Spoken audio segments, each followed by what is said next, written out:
तोड़ सकते। उन्हें होया 1970 जो इलेक्शन होया, हर बंदे नूं बालिग नूं हक मिल गया वोट पावन का, नाल खुफिया वोट पावन का हक मिल गया। तो लोगों ने उस जमाने इस्तेमाल होंगी बुर्ज उल्टा दिते। उस बुर्ज उल्टन का की नतीजा निकलिया, ਜਿਹੜੇ मशरकी पाकिस्तान के लोग हैं उन्होंने सारिया ने मेरे ख्याल मैं पूरा नंबर याद नहीं, कोई 170 हैं, वो 2 सीटां गई, एक नूरुल अमीन नूं ते एक त्रिदेव राय नूं, बाकी सब अवामी लीग नूं मिली। अवामी लीग तो पक्का गल हो गया कि उन्हें हुकूमत च आना है। वो इत्थे डर पैदा हो गया, साढ़े जेडे लोग हैं वडेरे वड वडेरे, उन्हें आखे ये आ गए बंगाल छोटी छोटी जमीनां जराई सलाहत कर देनी है, सब तो वड्डा साढ़े इख्तदार जेडे हिस्सेदार हैं वो साढ़े वड्डे जिम्मेदार हैं पंजाब ते सिंध, बल्कि सराइकी ते सिंध जेडे हैं। वो नतीजा हो गया कि उन्होंने मुख्तलिफ हीले बहाने बढ़ा के ਉਹਦਾ फट्टा उल्टा दिता, मुजीबुर रहमान का उत्थे फौजां चढ़ा दित्तियां, मशरकी पाकिस्तान दे विच कतल गारत किया, बस एक दूए ते इल्जाम लैंदे रहे कि फौज ने किया, सिविलियन ने किया, एक पार्टी ने किया।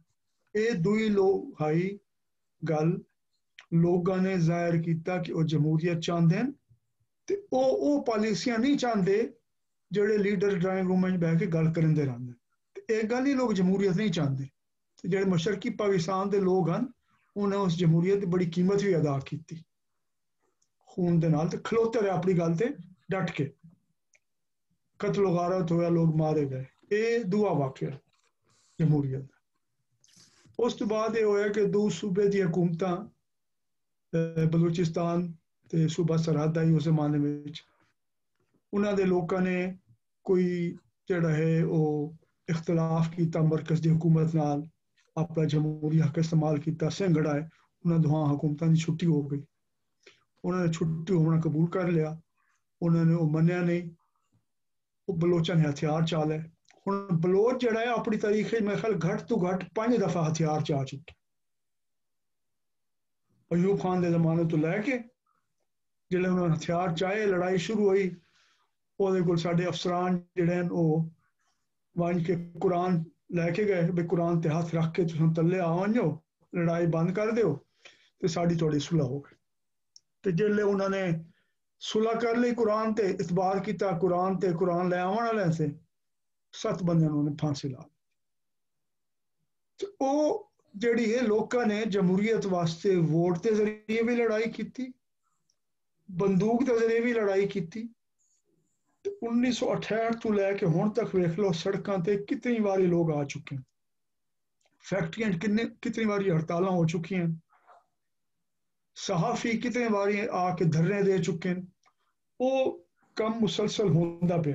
इस वास्ते जी उन्होंने दलील है कि जी लोग जमहूरियत नहीं चाहते, लोग जमहूरियत चाहते हैं, लेकिन लोगों ने जितने जेड़े जतन भी लाए ना जमहूरियत वास्ते वो दिन मुसलसल मार खंदे रहन, साह लवण की लोड़ होंगी है लोगों को, फौज पेशावर फौजा भी साह लवण की लोड़ होंगी है, लोग ठड्डे पै रहे हैं साह लेंदे हैं, ਇਹਦਾ ਇਹ मतलब नहीं कि उन्होंने मान लिया उस गल। तो जजमानी सिस्टम जेड़े वेले वोट काम ना करे, जिस वेले लोग बंदूक चावन वो ना काम करे, जेड़े सड़कों ते वन के बाहर निकलते हो सोटियां कम दो पुलिस दियां, जेलें वहदे वो काम ना करन, वत अखीरी लोगों को कोई राह वहदा वो जजमानी का राह वहदा कि वंजो कोई वाफियत कड्डो ते जाके अपने काम करवाओ। सो इस वास्ते ये मेरी पहली दलील है कि लोगों ने वत हो जिथे रियासत ने बिल्कुल काम करने तो बंद करता कि ना जजमानी नाल काम चलिया, ना बंदूक नाल काम चलिया, ना वोट नाल काम चलिया, ना शोर शराबे नाल काम चलिया, तो वत उन्होंने ये किया कि जेडे काम हुकूमत को करने चाहिए हैं ना उन्होंने खुद करने शुरू कर दिते। जिवें अब्दुल सत्तार दी है, उन्हें आखिया जी ये लोगों की सेहत का तालीम का ख्याल नहीं करेंदे, ये जड़ा है बेघर बालों के गलियां जरावन वाले बाल हैं, दिमागी माजूर हैं, एंबूलेंस पहुँचाने का इंतजाम है वो नहीं कर सकते, उन्हें खुद अपना एक निज़ाम कायम करता, हुकूमत भी वो कोल रहिंदी है जिथे कोई हंगामा होंदा है हादसा होंदा है। ये सारे जेडे काम किए लोगों ने वखरे वखरे, इस गल की निशानी है कि लोग जमहूरियत चाहते हैं, लोग हिस्सा चाहते हैं, फैसले करने के निज़ाम विच भी ते जिहड़े वसीले हैं मुल्क दे विच उहदे विच भी अपना हिस्सा मंगदे हैं कि सानू ये दिओ। हुण आखिरी जिहड़ी इस सिलसिले की गल ये है वो आखदे जी कि लोगों ने ना क्योंकि जजमानी निज़ाम विच उन्हां दा काम चलदा पिया है इस वास्ते उन्होंने लोड़ ही कोई नहीं। जजमानी निज़ाम किवें काम करेंदा पिया एक पानी की स्कीम जिहड़ी है ना वो 2 ਤੋਂ 2.5 करोड़ रुपए नाल बनदी है देहात कहीं ग्रां दे विच या शहर दे किसी इलाके विच। ਉਹਦੇ वास्ते एशियन डेवलपमेंट बैंक तो साड़ी हुकूमत ने कर्जा लिया कोई 4000 के करीब स्कीमां बंद पई जिहड़ी जजमानी निज़ाम के तहत बनी क्योंकि तो स्कीम मंजूर करवा ली उस तो बाद आके जिन्होंने ने स्कीम लाई उन्होंने लोगों को पूछा भी किहड़ी जगह ते लाउणा चाहिए मौका कित्थे होवे औरतां ने पानी भर के लै आउणा हुंदा घरां दे नेड़े है दूर है पानी ते डूंगा है या उत्ते आसानी नाल मिल वैसी साफ है मिठा है खारा है की हो जाए वो ला दिता। उस तो बाद वो सारे बिजली का कनैक्शन दूए कोई मीटर चोरी करके लै गया कोई होर शै ओहदी कोई वेख चाह करने वाले पिछू है कोई ना वो स्कीमां बंद पे क्योंकि जजमानी निज़ाम नाल बनया लोग शामिल ही कोई नहीं उहदे विच किसी स्टेज ते भी ओहदे कायम होने दे विच 2000 स्कूल बंद पे सैकड़ा क्लीनिक बंद पे हुए ये जिहड़े बंद पे ये जजमानी निज़ाम की नाकामी की गल है। ਇਹਦਾ मतलब वो जिहड़ी है जजमानी निज़ाम लोगों की लोड़ां पूरियां नहीं करेंदा पिया ते लोगों उस तो उठाइंदा नहीं पिया जो कुछ चाहिए उस तो राजी नहीं है।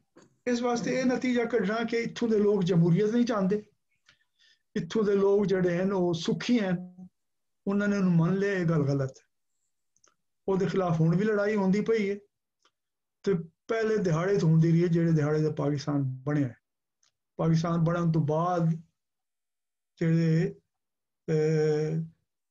कायदे आज़म जिंदगी दे विच मशरकी पाकिस्तान के लोगों ने आख्या है कि बंगाली नूं दूई जबान बनाओ उर्दू के नाल नाल कौमी तो जमहूरीयत की गल आए कि साडा अगर निज़ाम तुहां चलावना है तो सरकार साडे नाल साडी जबान च गल करे ये बड़ा वड्डा जमहूरी मुतालबा है। वो जिहड़ा अखीर वधदा वधदा जितना असां आडा लाई रखिया बंगालियां नाल अखीर वो वखरे होवन ते ਉਹਦਾ नतीजा जाहिर होया। पहली ये गल है जी। हुण अगों वाल चलीए होर कोई ਉਹਦੇ बारे है नुकता ऐसा जिहदे बारे कोई तुहाडी सवाल करना चाहता है नहीं तो बाद मैं उस ते अगों गल करे सा। किसी सवाल करना है नहीं तो मेरे को एक सवाल है दसो जी हाँ सर ओ तुसा आखिया कि एक गल तुसा आखी कि भाई इतना के भी ये जजमानी निज़ाम चल नहीं रहा ठीक है ये काम नहीं कर रहा ये तो साफ जाहिर है कि ये नहीं काम कर रहा ये कुछ लोगों ने तबकियां नहीं कर रहे बट सारियां ने नहीं जे ये नहीं काम कर रहा तो लोग जिहड़े ने जेड़ा तुसी कह रहे हो कि लोकी पहले मारा भी खांदे रहे ने सारा कुछ ਤੁਹਾਡਾ ਕੀ ਖਿਆਲ ਹੈ ਲੋਕਾਂ ਨੂੰ ਇਸ ਚੀਜ਼ ਦੀ ਸਮਝ ਹੈ ਮਤਲਬ ਸਾਰੇ ਲੋਕਾਂ ਨੂੰ ਕਿ ਇਹ ਕੰਮ ਨਹੀਂ ਕਰ ਰਿਹਾ ਕਿ ਇਹ ਲੋਕਾਂ ਨੂੰ ਮਤਲਬ ਇੱਕ ਤੇ ਤੁਹਾਡੇ ਸਾਹਮਣੇ ਇੱਕ ਚੀਜ਼ ਹੁੰਦੀ ਹੈ ਕਿ ਉਹ ਮੌਜੂਦ ਹੁੰਦੀ ਹੈ ਪਰ ਇੱਕ ਸ਼ੈ ਹੁੰਦੀ ਕਿ ਤੁਹਾਨੂੰ ਤੁਹਾਡੇ ਜ਼ਿਹਨ ਦੇ ਅੰਦਰ ਉਹਦੀ ਸਮਝ ਵੀ ਆ ਜਾਂਦੀ ਹੈ ਕਿ ਭਈ ਇਹ ਨਹੀਂ ਕੰਮ ਕਰ ਰਿਹਾ ਤੇ ਜਿਹੜੀ ਐਗਜ਼ਾਮਪਲਸ ਤੁਸੀਂ ਦੇ ਰਹੇ ਮਿਸਾਲਾਂ ਦੇ ਰਹੇ ਸੋ ਉਹ ਇੱਕ ਜਿਹੜਾ ਬਲੋਚਿਸਤਾਨ ਦੇ ਅੰਦਰ ਉਹ ਬੰਦੂਕਾਂ ਵੀ ਚਾਹੀਆਂ ਜਾਂ ਤਹਿਰੀਕਾਂ ਵੀ ਚਲੀਆਂ ਉਹ थोड़ा की ख्याल है वो आम बंदा शामिल है मतलब बहुत लोअर लेवल दा बंदा निचले था ते ओना तहरीकां दे अंदर शामिल है ये मेरा सवाल है। बलूचिस्तान मतलब कबायली निज़ाम है ना ते वो कबीला कट्ठा लड़दा है जिले लड़दा है ओदे उतले हेठवें सारे शामिल हैं इस वास्ते वो ते हैं असा उन बेशक सरदारी निज़ाम आखिए जो आखिए लेकिन उत्थों ने जेड़े कबीले उन्होंने बंदूक चाहिए तो सारे कट्ठे हैं। मैनू वैसे ज़ाती तौर पर मौका मिले है भुट्टो साहब के ज़माने विच जेड़े हैं मरी कबीला उन्होंने बंदूक चाहिए आई उत्ते तो सरदार खैर बख्श मरियन तले उन्होंने जेडे सब ट्राइब होंगे उन्होंने जेड़ा होंदा है सरदार उन्होंने वड्डे रखते ਉਹ ਜਿਹੜਾ ਮਰੀ ਇਲਾਕਾ ਆਈ ਕੋਲੂ ਤੋਂ ਅੱਗੋਂ ਵੰਝ ਕੇ ਮੀਰ ਹਜ਼ਾਰ ਬਜਰਾਨੀ ਜਿਹੜਾ ਉੱਥੋਂ ਦਾ ਮੋਹਰੀ ਆਈ ਉਸ ਲੜਾਈ ਦਾ। ਉਹ ਜਦੋਂ ਲੜਾਈ ਖਤਮ ਹੋ ਗਈ, ਹਥਿਆਰ ਛੱਡ ਦਿੱਤੇ, ਵਾਪਸ ਆ ਗਏ, ਤੇ ਉਹਨਾਂ ਦੇ ਵਿੱਚ ਸਾਡੇ ਪੰਜਾਬੀ ਭਰਾ ਬਣ ਕੇ ਰਿਹਾ ਅਸਦ ਰਹਿਮਾਨ, ਉਹਨਾਂ ਦੇ ਵਿੱਚ ਹੀ ਰਿਹਾ, ਚਾਕਰ ਖਾਨ ਦੇ ਨਾਂ ਨਾਲ ਉਹਨੂੰ ਲੋਕ ਜਾਣਦੇ ਹਨ। ਉਹਨੇ ਬਲੋਚੀ ਵੀ ਸਿੱਖ ਲਈ ਤੇ ਬਲੋਚਾਂ ਨੇ ਇੱਥੋਂ ਤੱਕ ਆਖਿਆ ਜੀ ਤੁਸੀਂ ਇੱਥੇ ਸ਼ਾਦੀ ਵੀ ਕਰ ਲਓ ਬਲੋਚਾਂ ਦੇ ਵਿੱਚ। ਖੈਰ ਉਹ ਅਸਦ ਰਹਿਮਾਨ ਵਾਪਸ ਲਾਹੌਰ ਆ ਗਿਆ। ਮੈਂ ਉਸ ਵੇਲੇ ਕੰਮ ਕਰਦਾ UNDP ਵਿੱਚ, ਤੇ ਮੈਨੂੰ ਉਹਨੇ ਆਖਿਆ ਯਾਰ ਮੈਂ ਬਲੋਚ ਨੌਜਵਾਨਾਂ ਦੀ ਤਰਬੀਅਤ ਕਰਨੀ ਹੈ ਕਿ ਕੋਈ ਹੁਣ ਉਹ ਮਾਹੌਲੀਆਤ ਦੀ ਬਿਹਤਰੀ ਵਾਸਤੇ, ਕੋਈ ਲੋਕਾਂ ਦੀ ਰੋਜ਼ੀ ਵਾਸਤੇ, ਕੋਈ ਇਲਾਕੇ ਦੀ ਤਰੱਕੀ ਵਾਸਤੇ ਕੰਮ ਕਰਨ, ਤੇ ਮੈਂ ਉਹਨਾਂ ਦੀ ਟ੍ਰੇਨਿੰਗ ਕਰਾਉਣੀ। ਮੈਂ ਉਸ ਵੇਲੇ UNDP ਵਿੱਚ ਕੰਮ ਕਰਦਾ ਮੈਂ ਉਹਨਾਂ ਨੇ ਬਣਾਇਆ ਮਰੀ ਇਨਵਾਇਰਨਮੈਂਟ ਡਿਵੈਲਪਮੈਂਟ ਐਸੋਸੀਏਸ਼ਨ, ਉਹਨੂੰ ਮੈਂ ਗ੍ਰਾਂਟ ਦਿੱਤੀ ਆਪਣੇ ਵੱਲੋਂ, ਤੇ ਮੈਂ ਅਸਦ ਰਹਿਮਾਨ ਨਾਲ ਗਿਆ ਉਸ ਇਲਾਕੇ ਦੇ ਵਿੱਚ। ਉੱਥੇ ਲੋਕਾਂ ਨੂੰ ਮਿਲਿਆ, ਪਹਿਲੇ ਉਹ ਮੇਰੇ ਕੋਲ ਆਏ, ਉਹਨਾਂ ਦੇ 7-8 ਬੰਦੇ। UNDP 'ਚ ਬੜਾ ਰੌਲਾ ਸ਼ੋਲਾ ਪਿਆ ਕਿ ਜੀ ਇਹ ਗੁਰੀਲੇ, ਮੈਂ ਕਿਹਾ ਗੁਰੀਲਾ ਤਾਂ ਕੰਮ ਖਤਮ ਹੋ ਗਿਆ, ਹੁਣ ਤੋਂ ਕੰਮ ਕਰਨਾ ਚਾਹੁੰਦੇ ਨੇ ਮਿਲ ਕੇ। ਤੇ ਉਮਰ ਅਸਰ ਖਾਨ ਦੀ ਹਾਈ ਤਨਜ਼ੀਮ ਸੰਗੀ, ਉਹਨਾਂ ਨੇ ਟ੍ਰੇਨਿੰਗ ਦਾ ਇੰਤਜ਼ਾਮ ਕੀਤਾ, ਅਸਾਂ ਫੰਡ ਦਿੱਤੇ, ਅਸਾਂ ਉੱਥੇ ਗਏ, ਲੋਕਾਂ ਨੂੰ ਮਿਲੇ, ਤੇ ਉਹਦੇ ਕਬੀਲਾ ਸਾਰਾ ਸ਼ਾਮਿਲ ਹੁੰਦਾ। ਉਹਦੇ ਇਹ ਗੱਲ ਨਹੀਂ ਵੱਡੇ ਛੋਟੇ ਦੀ, ਸਭ ਨੂੰ ਨਾਰਾਜ਼ਗੀਆਂ ਹਨ। ਉਹ ਮੈਂ ਕਿਹਾ ਗੱਲਬਾਤ ਨਾਲ ਖਤਮ ਹੀ ਹੋ ਸਕਦੀਆਂ ਹਨ, ਉਹਦੇ ਵਾਸਤੇ ਬੰਦੂਕ ਦੀ ਲੋੜ ਕੋਈ ਨਾ ਹੋਏ। ਸਾਡੀ ਆਪਣੇ ਨਿਜ਼ਾਮ ਦੀ ਥੋੜਾ ਹੈ ਜਾਂ ਸਾਡੇ ਜਿਹੜੇ ਕਿਆਦਤ ਹੈ ਉਹਦੀ ਥੋੜਾ ਹੈ ਕਿ ਉਹਨਾਂ ਨੇ ਗੱਲਬਾਤ ਨਾ ਕੀਤੀ, ਕੀ ਮੰਗਣਾ ਹੈ ਉਹਨਾਂ ਨੇ। 1970 ਦੇ ਜ਼ਮਾਨੇ ਵਿੱਚ ਜਿਸ ਵੇਲੇ ਬੜਾ ਇੱਥੇ ਪੰਜਾਬ ਵਿੱਚ ਪੂਰੇ ਪਾਕਿਸਤਾਨ ਉਭਾਰ ਰਹੇ ਇਲੈਕਸ਼ਨ ਹੁੰਦੇ ਪਏ ਹਨ, ਤੇ ਇੱਥੋਂ ਦੇ ਜਿਹੜੇ ਲੋਕ ਹਨ, ਲੋਕਾਂ ਦੀ ਜਮਹੂਰੀਅਤ ਦੀ ਗੱਲ ਕਰਨ ਵਾਲੇ, ਆਮ ਲੋਕਾਂ ਦੀ, ਦੱਬੇ ਹੋਏ ਲੋਕਾਂ ਦੀ, ਤੇ ਉਹ ਇੱਕ ਸ਼ੇਰ ਬੜਾ ਮਕਬੂਲ ਹੈ, ਡਾਕਟਰ ਅਜ਼ੀਜ਼ ਹਕ ਸਾਹਿਬ ਪੜ੍ਹਦੇ ਹੁੰਦੇ ਹਨ ਕਿ अजाब दे के ना मारो हमें खुदादारो, हम एक निगाह मोहब्बत से मरने वाले हैं। ये लोगों ने बलूचिस्तान के लोगों ने क्या मंग लवना है, ਉਹਦੇ ਨਾਲ ਪਾਕਿਸਤਾਨ ਕੇ ਕਸ ਲੱਗ ਬਣੇਗਾ। ਜੇ ਉਹਨਾਂ ਦੀ ਆਪਣੀ ਉੱਥੋਂ ਗੈਸ ਨਿਕਲਦੀ ਪਈ, ਉਹਨਾਂ ਦੇ ਆਪਣੇ ਵਸੀਲੇ ਅਸਾਂ ਮੁਲਕ ਤੇ ਖਰਚ ਕਰਨ ਦੇ ਪਏ, ਉਹਦੇ ਦਵਾਨੀ ਚੋਣੀ ਉਹਨਾਂ ਨੂੰ ਵੀ ਦੇ ਦੇਗੀ। ਬੰਦੂਕ ਤਾਂ ਉਹਨਾਂ ਉਸ ਵੇਲੇ ਚਾਹੀਦੀ ਜੇ ਹੋਰ ਕੋਈ ਉਹਨਾਂ ਨੂੰ ਰਾਹ ਨਜ਼ਰ ਨਹੀਂ ਆਇਆ। ਬਹਰਹਾਲ ਗੱਲ ਇਹ ਹੈ ਕਿ ਲੋਕਾਂ ਨੇ ਤਰ੍ਹਾਂ ਤਰ੍ਹਾਂ ਨਾਲ ਲੜਾਈ ਦੀ ਕੋਸ਼ਿਸ਼ ਕੀਤੀ ਹੈ, ਕਿਸੇ ਲੜਾਈ ਨਾਲ ਹਾਲੇ ਤਾਈਂ ਉਹ ਤੋੜ ਆਪੜ ਨਹੀਂ ਸਕੇ। ਇਹਦਾ ਮਤਲਬ ਇਹ ਨਹੀਂ ਕਿ ਉਹਨਾਂ ਨੇ ਇਹ ਗੱਲ ਮੰਨ ਲਈ ਹੈ ਕਿ ਸਾਨੂੰ ਹਿੱਸਾ ਨਹੀਂ ਚਾਹੀਦਾ। ਠੀਕ ਹੈ ਜੀ, ਅੱਗੇ ਵੱਲ ਟੁਰੀਏ ਜੀ। ਦੱਸੋ ਕੀ ਸਵਾਲ ਹੈ ਸ਼ੌਕਤ? बोलो जरा, अनम्यूट करो अपने आप ਨੂੰ। अस्सलाम वालेकुम सर जी। जी वालेकुम सलाम। अस्सलाम वालेकुम सर जी। जी वालेकुम सर जी सलाम। ਮੇਰਾ ਤੁਹਾਡੇ ਨਾਲ ਇੱਕ ਸਵਾਲ ਹੈ ਕਿ ਅਕਬਰ ਜ਼ੈਦੀ ਸਾਹਿਬ ਜਿਹੜੇ ਨੇ ਨਾ, ਇਹਨਾਂ ਦਾ ਮੈਂ ਪੜਿਆ ਇਹ ਕਹਿੰਦੇ ਨੇ ਕਿ ਜਦੋਂ ਅਯੂਬ ਆਇਆ ਸੀ, ਇਹਦੀ ਅਪਰ ਕਲਾਸ ਨੇ ਜਿਹੜਾ ਨਾ ਰਲ ਕੇ ਬਿਊਰੋਕ੍ਰੇਸੀ ਨੇ, ਮਿਲਟਰੀ ਜਿਹੜੀ ਸੀ ਉਹਨਾਂ ਨੇ ਇਹਦੀ ਹੈਲਪ ਕੀਤੀ ਸੀ। ਤੇ ਉਸ ਤੋਂ ਬਾਅਦ ਸਰ ਜੀ ਮਤਲਬ ਮਿਲਟਰੀ ਜਿਹੜੀ ਹੈ ਨਾ, ਮਿਲਟਰੀ ਦਾ ਇੱਕ ਇਹ ਵੀ ਮੌਕਫ ਮੈਂ ਪੜਿਆ ਹੈ ਕਿ ਜਦੋਂ 1970 ਦੇ ਇਲੈਕਸ਼ਨ ਹੋਏ ਸਨ, ਉਹ ਕਹਿੰਦੇ ਨੇ ਕਿ ਪਾਕਿਸਤਾਨ ਦੀ ਹਿਸਟਰੀ 'ਚ ਬੜੇ ਫੇਅਰ ਇਲੈਕਸ਼ਨ ਰਹੇ ਨੇ। ਮਿਲਟਰੀ ਜੀ ਨੇ ਉਦੋਂ ਇੰਟਰਵੀਨ ਨਹੀਂ ਕੀਤਾ ਹੈ, ਉਹਨੂੰ ਮੈਨੀਪੂਲੇਟ ਕਰਨ ਦੀ ਕੋਸ਼ਿਸ਼ ਨਹੀਂ ਕੀਤੀ। ਤੇ ਜਿਹੜਾ ਇਹ ਮੁਜੀਬ ਹੈ ਉਹਨੇ ਬੜੀ ਖੁੱਲ ਕੇ ਕੰਪੇਨ ਕੀਤੀ ਹੈ ਮਸ਼ਰਕੀ ਪਾਕਿਸਤਾਨ ਤੇ ਜਦੋਂ ਯਾਹਿਆ ਖਾਨ ਉੱਥੇ ਗਿਆ ਸੀ ਤੇ ਉਹਨੇ ਗਿਲਾ ਵੀ ਕੀਤਾ ਸੀ ਕਿ ਯਾਰ ਮਤਲਬ ਜਿਹੜਾ ਨਾ ਸੈਕਟੇਰੀਅਨ ਲਾਈਨਸ ਤੇ ਜਿਹੜਾ ਨਾ ਤੁਸੀਂ ਪੋਲਿਟਿਕਸ ਕਰ ਰਹੇ ਹੋ। ਤੇ ਮੁਜੀਬ ਨੇ ਕਿਹਾ ਸੀ ਮੈਂ ਤੇ ਸਿਰਫ ਇਲੈਕਸ਼ਨ ਵਾਸਤੇ ਕਰ ਰਿਹਾ ਵਾਂ। ਤੇ ਮਿਲਟਰੀ ਬਾਦੋਂ ਆਪਣਾ ਇਹ ਮੌਕਫ ਰੱਖਦੀ ਹੈ ਕਿ ਅਸੀਂ ਤਾਂ ਇੰਟਰਵੀਨ ਕਰਨੇ ਆ ਕਿ ਅਸੀਂ ਇਹਨਾਂ ਨੂੰ ਫ੍ਰੀ ਹੈਂਡ ਦਈਏ ਤੇ ਸਾਨੂੰ ਇੰਨਾ ਨੁਕਸਾਨ ਹੁੰਦਾ ਹੈ। ਸਰ ਜੀ ਇੱਕ ਸਵਾਲ ਹੈ ਵੇ, ਇਹਦੇ ਨਾਲ ਦਾ ਸਵਾਲ ਹੈ ਵੇ ਕਿ ਜਦੋਂ ਮਿਲਟਰੀ ਇੰਟਰਵੀਨ ਕਰਦੀ ਹੈ, ਪੋਲੀਟੀਕਲ ਪਾਰਟੀਆਂ ਵੀ ਸਫਰ ਕਰਦੀਆਂ ਨੇ। ਜਿਹੜੇ ਉੱਤਲੇ ਲੋਕ ਹੁੰਦੇ ਨੇ, ਮਤਲਬ ਜਿਹੜੇ ਇਲੀਟ ਹੁੰਦੇ ਨੇ ਜਾਂ ਜਿਨ੍ਹਾਂ ਦਾ ਉੱਤੇ ਹੱਥ ਹੁੰਦਾ, ਤੁਸੀਂ ਮਤਲਬ ਅਕਬਰ ਜ਼ੈਦੀ ਸਾਹਿਬ ਨੇ ਵੀ ਕਿਹਾ, ਤੁਸੀਂ ਵੀ ਕਿਹਾ ਕਿ ਇੱਕ ਕਲਾਸ ਐਸੀ ਹੈ ਜਿਹਦੇ ਕੋਲ ਪਾਵਰ ਹੈ ਵੇ, ਉਹ ਤਾਂ ਵਾਸਤੇ ਡੈਮੋਕ੍ਰੇਸੀ ਨਹੀਂ ਲਿਆਉਣਾ ਚਾਹੁੰਦੇ ਪਾਕਿਸਤਾਨ 'ਚ।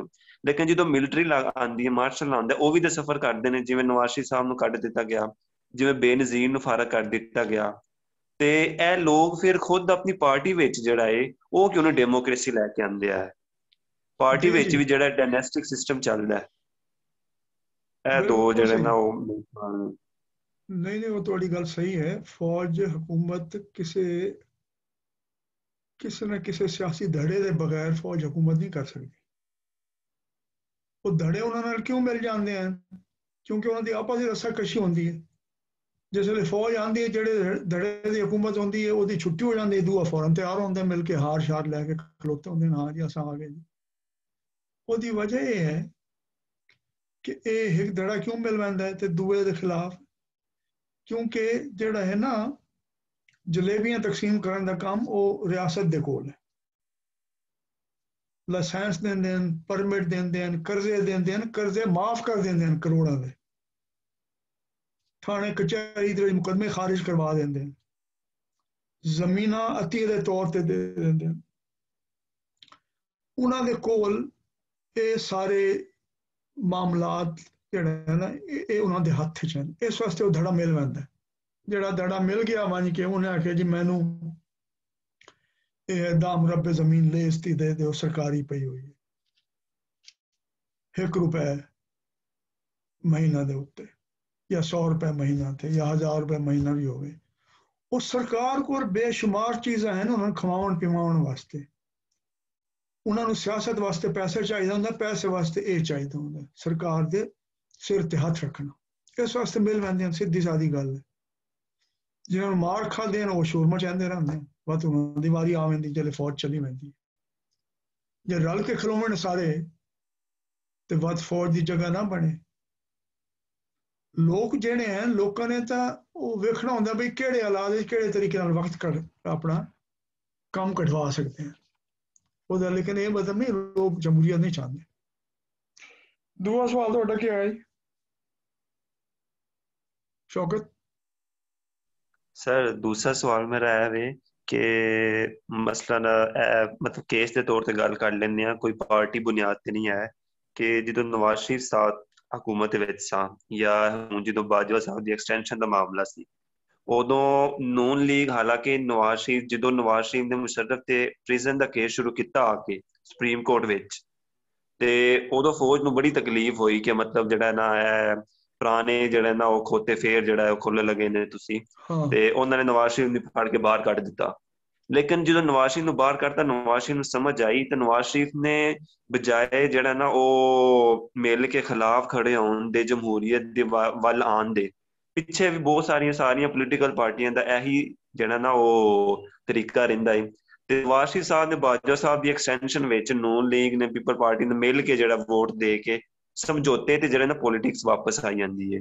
ਤੇ ਅਸੀਂ ਇਹ ਕਹਿ ਸਕਦੇ ਹਾਂ ਕਿ ਜਿਹੜਾ ਡੈਮੋਕ੍ਰੇਸੀ ਦੇ ਵਿੱਚ ਇੱਕ ਬੜੀ ਵੱਡੀ ਰੁਕਾਵਟ ਜਿਹੜੀ ਹੈ ਉਹ ਇਹੀ ਪੋਲੀਟੀਕਲ ਪਾਰਟੀਆਂ ਹੁੰਦੀਆਂ ਨੇ ਜਿਹੜੀਆਂ ਬਾਰ-ਬਾਰ ਸਮਝੌਤਾ ਕਰਕੇ ਜਿਹੜਾ ਨਾ ਉਹ ਖੋਤਾ ਖੂਹ ਸੁੱਟ ਦਿੰਦੀਆਂ ਨੇ। ਮਤਲਬ ਉਹਨਾਂ ਨੇ ਲੜਾਈ ਤੇ ਟਕਰਾਅ ਦਾ ਰਸਤਾ ਵੀ ਪਕੜਿਆ। ਮੈਂ ਤੁਹਾਨੂੰ ਇੱਕ ਛੋਟੀ ਜਿਹੀ ਗੱਲ ਦੱਸਣਾ ਇਸ ਤੋਂ ਪਹਿਲੇ, ਇਸ ਗੱਲ ਨੂੰ ਮਜ਼ੀਦ ਚਲਾਉਣ ਤੋਂ ਫਿਰ ਅਸਾਂ ਆਪਣਾ ਅਕਬਰਜ਼ਾਦੀ ਦੇ ਮਜ਼ਮੂਨ ਵੱਲ ਆਉਣਾ। ਗੱਲ ਇਹ ਹੈ ਕਿ ਇੱਕ ਚੀਜ਼ ਹੈ ਮਿਲਟਰੀ ਸਾਇੰਸ। ਤੁਸੀਂ ਜਿਤਨੇ ਮਾਹਿਰੀਨ ਹੈ ਨਾ ਜੰਗ ਤੋਂ, ਸਭ ਤੋਂ ਪੁਰਾਣਾ ਹੈ ਲਾਓ ਜ਼ੇ, ਜਿਹੜਾ ਕਿ ਉਹ ਨਹੀਂ ਸੰਜ਼ੂ ਆਈ, ਜਿਹੜੀ ਅੱਜ ਤੱਕ ਹਾਰਵਰਡ ਤੇ ਕੈਂਬਰਿਜ ਤੇ ਉੱਥੇ ਉਹਦੀ ਸਟ੍ਰੈਟਜੀ ਪੜ੍ਹਾਈ ਜਾਂਦੀ ਹੈ। ਉਹਨੇ ਸਟ੍ਰੈਟਜੀ ਵਾਰਫੇਅਰ ਦੇ ਕੋਲ ਲਿਖਿਆ ਹੈ, ਲੇਕਿਨ ਉਹ ਕਾਰਪੋਰੇਸ਼ਨ ਦੀ ਸਟ੍ਰੈਟਜੀ ਦੇ ਬਾਰੇ 'ਚ ਵੀ ਉਹਦੀ ਚੀਜ਼ਾਂ ਐਸੀਆਂ ਹਨ ਉਹ ਸਮਝਿਆ ਜਾਂਦਾ ਕਿ ਹੁਣ ਤੱਕ ਉਹ ਬੜੀ ਜ਼ਬਰਦਸਤ ਹੈ।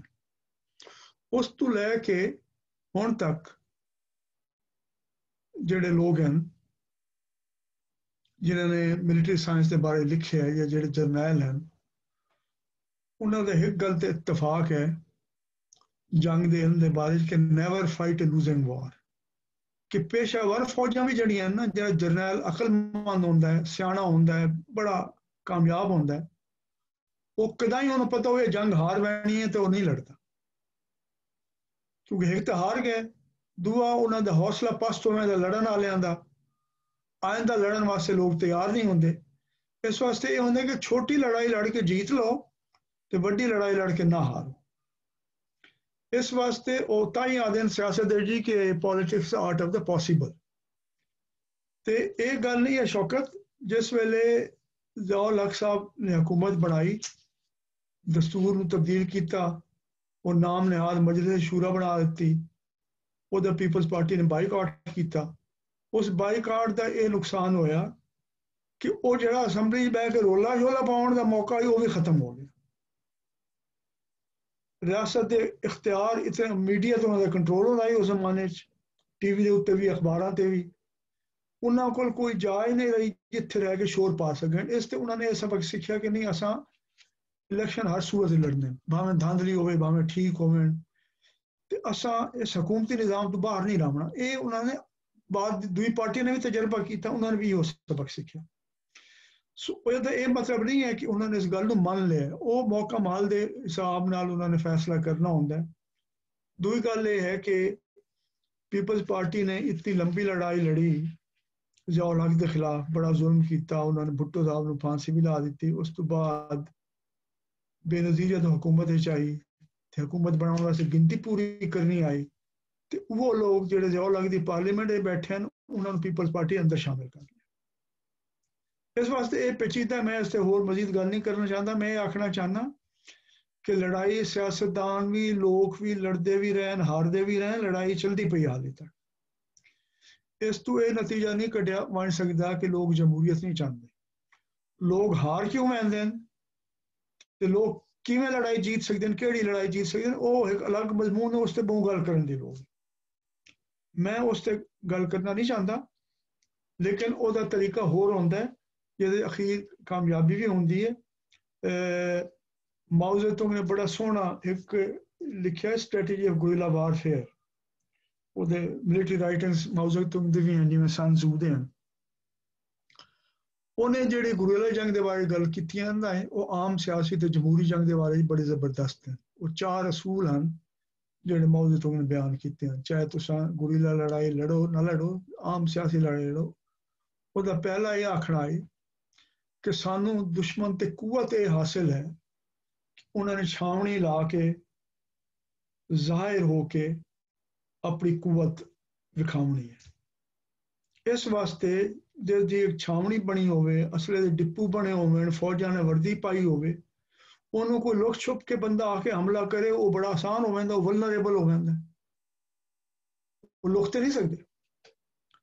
जोड़े गुरिल्ले हैं वो लुके होंगे ना उन्होंने वर्दी पाई होंगी है ना उन्होंने कोई छावनी होंगी है ना उनका ठिकाना किसी को पता होंदा है। ਉਹਦਾ ਇਹ ख्याल है वो आता है कि वी अटैक द एनिमी कि जिथे दुश्मन तो नजर आवे जाहिरा किसी छोटी जी जात वंज के ਉਹਦੀ ਮੁੱਛ ਦਾ ਵਾਲ ਹੀ ਮਰੋੜ ਦਿਓ ਉਹਨੂੰ ਨੁਕਸਾਨ ਨਹੀਂ ਹੁੰਦਾ ਇਹ ਹਾਰ ਨਹੀਂ ਹੁੰਦਾ ਜੰਗ ਲੇਕਿਨ ਇੱਕ ਜਿਹੜਾ ਨਫਸਿਆਤੀ ਲੋਕਾਂ ਦੇ ਉੱਤੇ ਰੋਬ ਦਾ ਹੁੰਦਾ ਉਹ ਖਤਮ ਹੋ ਜਾਂਦਾ ਕਿ ਇਹਨਾਂ ਦਾ ਇੱਕ ਬੰਦਾ ਉਹਨਾਂ ਨੂੰ ਮਾਰਤਾ ਕੁਝ ਨਹੀਂ ਕਰ ਸਕੇ। इस वास्ते उन्होंने वास्ते वड्डी गल होंदी है उन्होंने वास्ते जवाबी कार्रवाई करना जरूर है। जिवें अमरीका ने किया पागलपन वो एक उसामा 9/11 आखिर उसामा बिन लादेन फदना है तो 20 साल अफगानिस्तान ला दिते कितने ट्रिलियन डॉलर ला दिते बात अखीर समझौता करके बहते पे वो एक कमजोरी होंदी है रिवायती उसकी उसका तरीका उन्हें कहा जी हमला करो दुश्मन नूं ते when the enemy attacks we retreat जिस वेले हमला करे तो पिछे हट जाओ। When the enemy chase us, we disperse. जो साढ़े पिछों का खिंड पुण मैंने अगर वो भी खिंड पुण मैंने उसकी ताकत उन्हें घट वैसी। And when the enemy camps, we harass him. And when the enemy retreats, we destroy him. So छोटी ताकत वाले लोगों ने भी अपने अपने कुलिये बनाए हुए सियासत दे विच भी जंग दे विच भी ਉਹਦੇ तरीके हैं ਉਹਦੇ वास्ते लोग लड़ते रहते हैं ਜਿਹੜਾ उस तो मुख्तलिफ तरीका है वो सिविल सोसाइटी का पाकिस्तान दे विच भी ते ਉਹਦੇ ਵਿੱਚ तरीके हैं बगैर हथियार चाहे निज़ाम के अंदर रहते हुए एक दस्तूरी तरीके की लड़ाई है जी जिन्ना आई ने की उस नाल पाकिस्तान लिया गैर दस्तूरी ते दस्तूरी तरीके मिला के अदम तशद्दुद दा कम वो गांधी साहब ने किया ते जेड़ा है सरकार के मुतबादल निज़ाम कायम करने का काम वो जिवें इदी ने किया होर सिविल सोसाइटी के तंजीमां ने किया पाकिस्तान की जावां ते ये बेशुमार तरीके नाल जिहड़ा है लोग लड़ते हैं भिड़ते हैं मुख्तलिफ तरीके पकड़ेंदे हैं ਉਹਦੇ वास्ते हिक्को ये तरीका नहीं। ਸਿਰਫ ਇੱਕ ਮੈਸੇਜ ਮੈਨੂੰ ਹੁਣ ਆਇਆ ਕਿ ਬਈ ਕਿਸੇ ਲੋਕਾਂ ਦੀ ਕ੍ਰੀਏਟਿਵ ਰਾਈਟਿੰਗ ਦੀ ਕਲਾਸ ਚਾਲੂ ਹੈ ਹਾਲੇ, ਤੇ ਉਹ ਬੰਦੇ ਦਾ ਮੈਨ ਮੈਸੇਜ ਆਇਆ ਕਿ ਬਈ ਤੂੰ ਕਿੱਥੇ ਆਈ, ਤੇ ਮੈਂ ਉਹਨੂੰ ਆਖੀ ਪਈ ਹਾਂ ਕਿ ਬਈ ਅਸਾਂ ਤੇ ਇਕਨੋਮਿਕ ਵਾਲੀ ਕਲਾਸ, ਉਹ ਕਹਿ ਰਿਹਾ ਅਸਾਂ ਕ੍ਰੀਏਟਿਵ ਰਾਈਟਿੰਗ। मे बी ये कॉन्फ्लिक्ट हो गया, मे बी मंजूर साहब मैं गल करसा इस क्लास तो बाद जी आ जाए बिल्कुल जी। ये तो इंतजामी मामला है ना जी, ये साडा जेड़ा है मातड़ सातड़ असां कुछ नहीं कर सकते, ते उन्हां नूं दसना पौसी कि कोई मेरे ख्याल ओहदी गड़बड़ हो गई। चलो शुक्रिया दसण दा, गल कर लें। बहरहाल शौकत ये गल है, मैं इस ते लंबी ये गल नहीं करना चाहता इस वास्ते कि ये एक अलग मौजू है, मुख्तसर मैं तुहानूं दस दित्ती गल।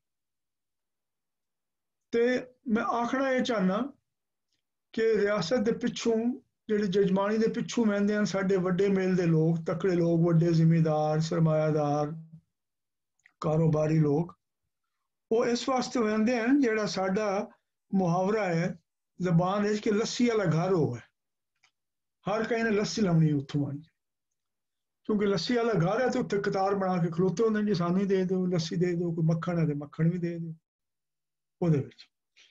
ਇਹ ਅਕਬਰ ਜ਼ਾਇਦੀ ਦਾ ਮਜ਼ਮੂਨ ਜਮਹੂਰੀਅਤ ਤੇ ਇੱਕ ਗੱਲ ਹੈ। ਦੂਜੀ ਗੱਲ ਉਹਨਾਂ ਦੀ ਇਹੋ ਹੈ ਕਿ ਲੱਸੀ ਵਰਤਾਉਣ ਦੇ ਕਿਹੜੇ ਤਰੀਕੇ ਰਹਿਣ, ਮੁਖਤਲਿਫ ਜਿਹੜੇ ਦੌਰ ਹਨ ਪਾਕਿਸਤਾਨ ਦੀ ਹਕੂਮਤ, ਕਿਹੜੇ ਕਿਹੜੇ ਤਰੀਕੇ ਨਾਲ ਕਿਹੜੇ ਕਿਹੜੇ ਮੇਲ ਦੇ ਲੋਕ ਹਨ ਜਿਨ੍ਹਾਂ ਨੂੰ ਰਿਆਸਤ ਨੇ ਆਪਣੇ ਸਰਮਾਏ ਨਾਲ ਫਾਇਦਾ ਪਹੁੰਚਾਇਆ।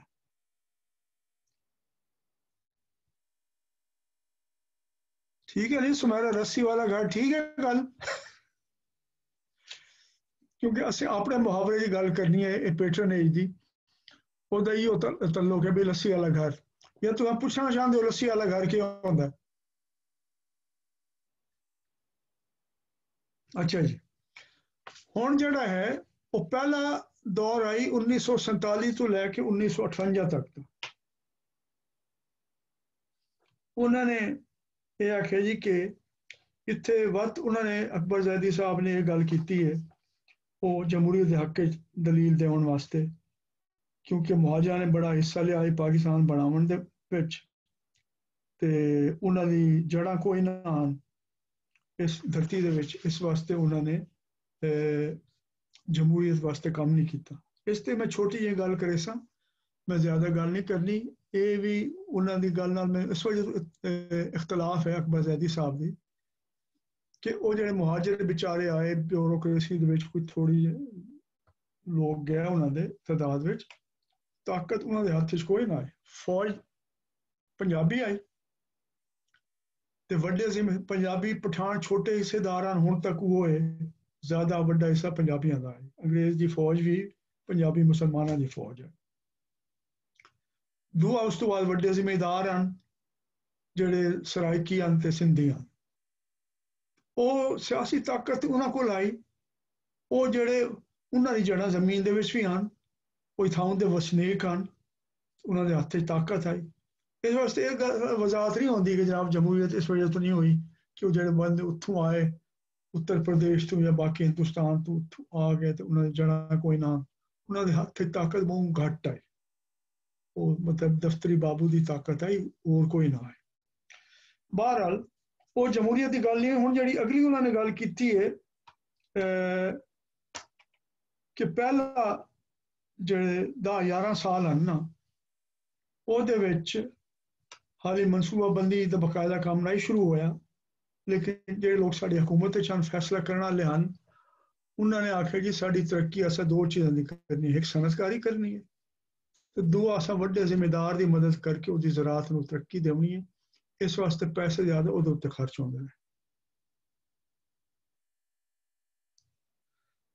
शौकत ईस्ट पाकिस्तान ते केड़ी गल है, बोलो।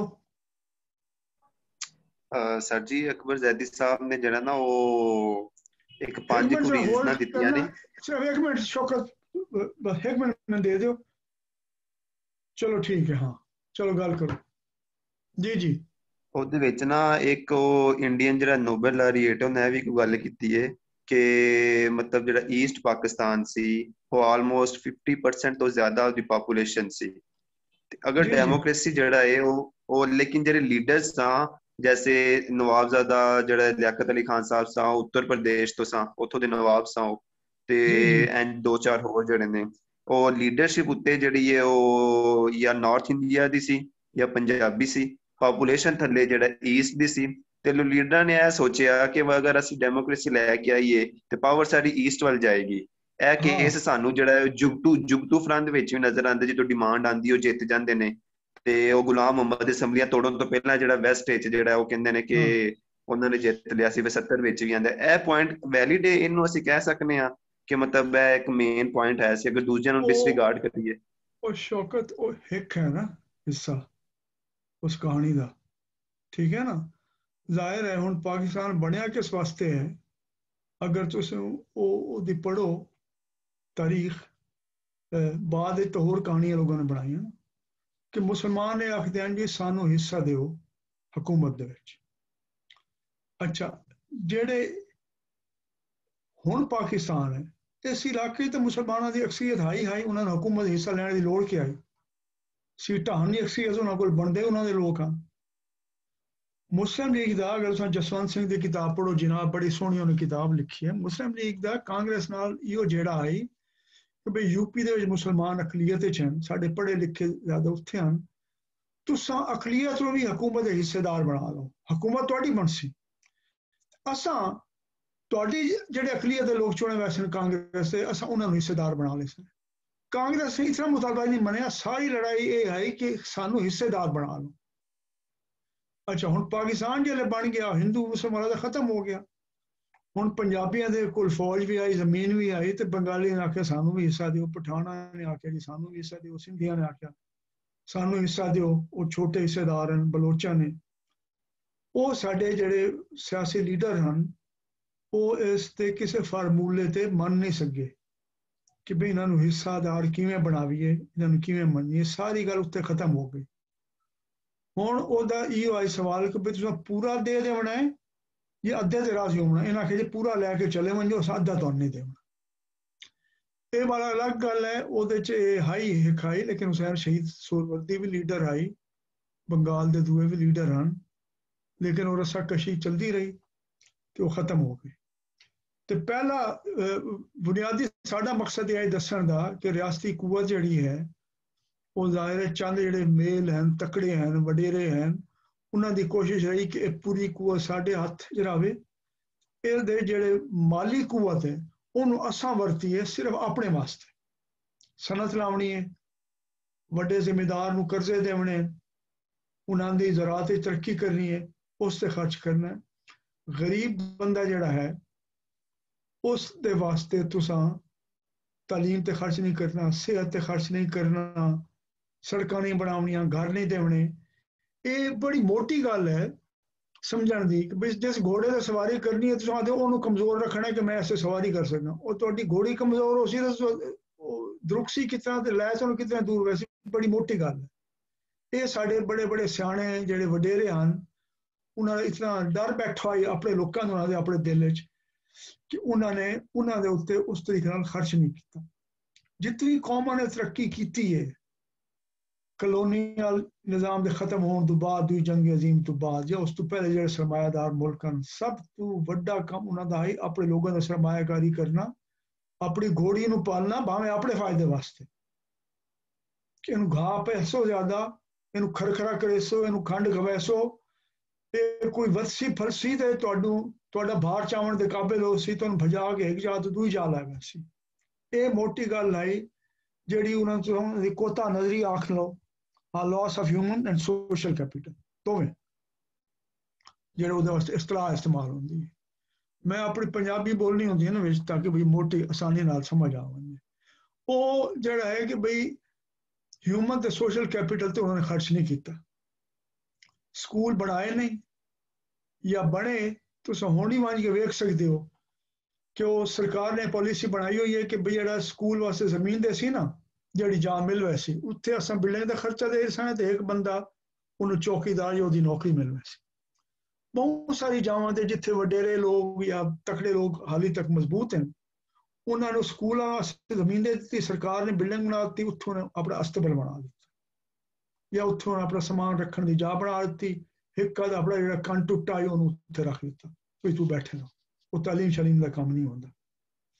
इस वास्ते उन्होंने मुखालफत की, सड़कों बनाने की मुखालफत की। हुण तक साडे मुल्क विच आम जिहड़ा वाह के बेचारा वो इंसैक्टिसाइड पेस्टिसाइड इतने जहर कीमियावी चीज़ां इस्तेमाल करेंदा, उन्होंने इतनी तालीम ही नहीं दे देंदे कि तू अपने आप को बचावना किवें वरतेंदे।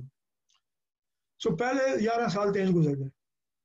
जिस वेले अयूब खान आया तो अयूब खान का 1958 तो 68 तक दूआ दौर आई, ये बाकायदा पॉलिसी के तहत मैं पिछली दफा जिक्र किया है कि अमरीका तो वर्ल्ड बैंक तो दूए जिहड़े मुल्क हैं नेटो के मैंबर मगरबी उन्होंने तो पाकिस्तान ने इमदाद भी लभनी शुरू की, तो कर्जे भी लाने शुरू किए, तो सनतकारी शुरू की।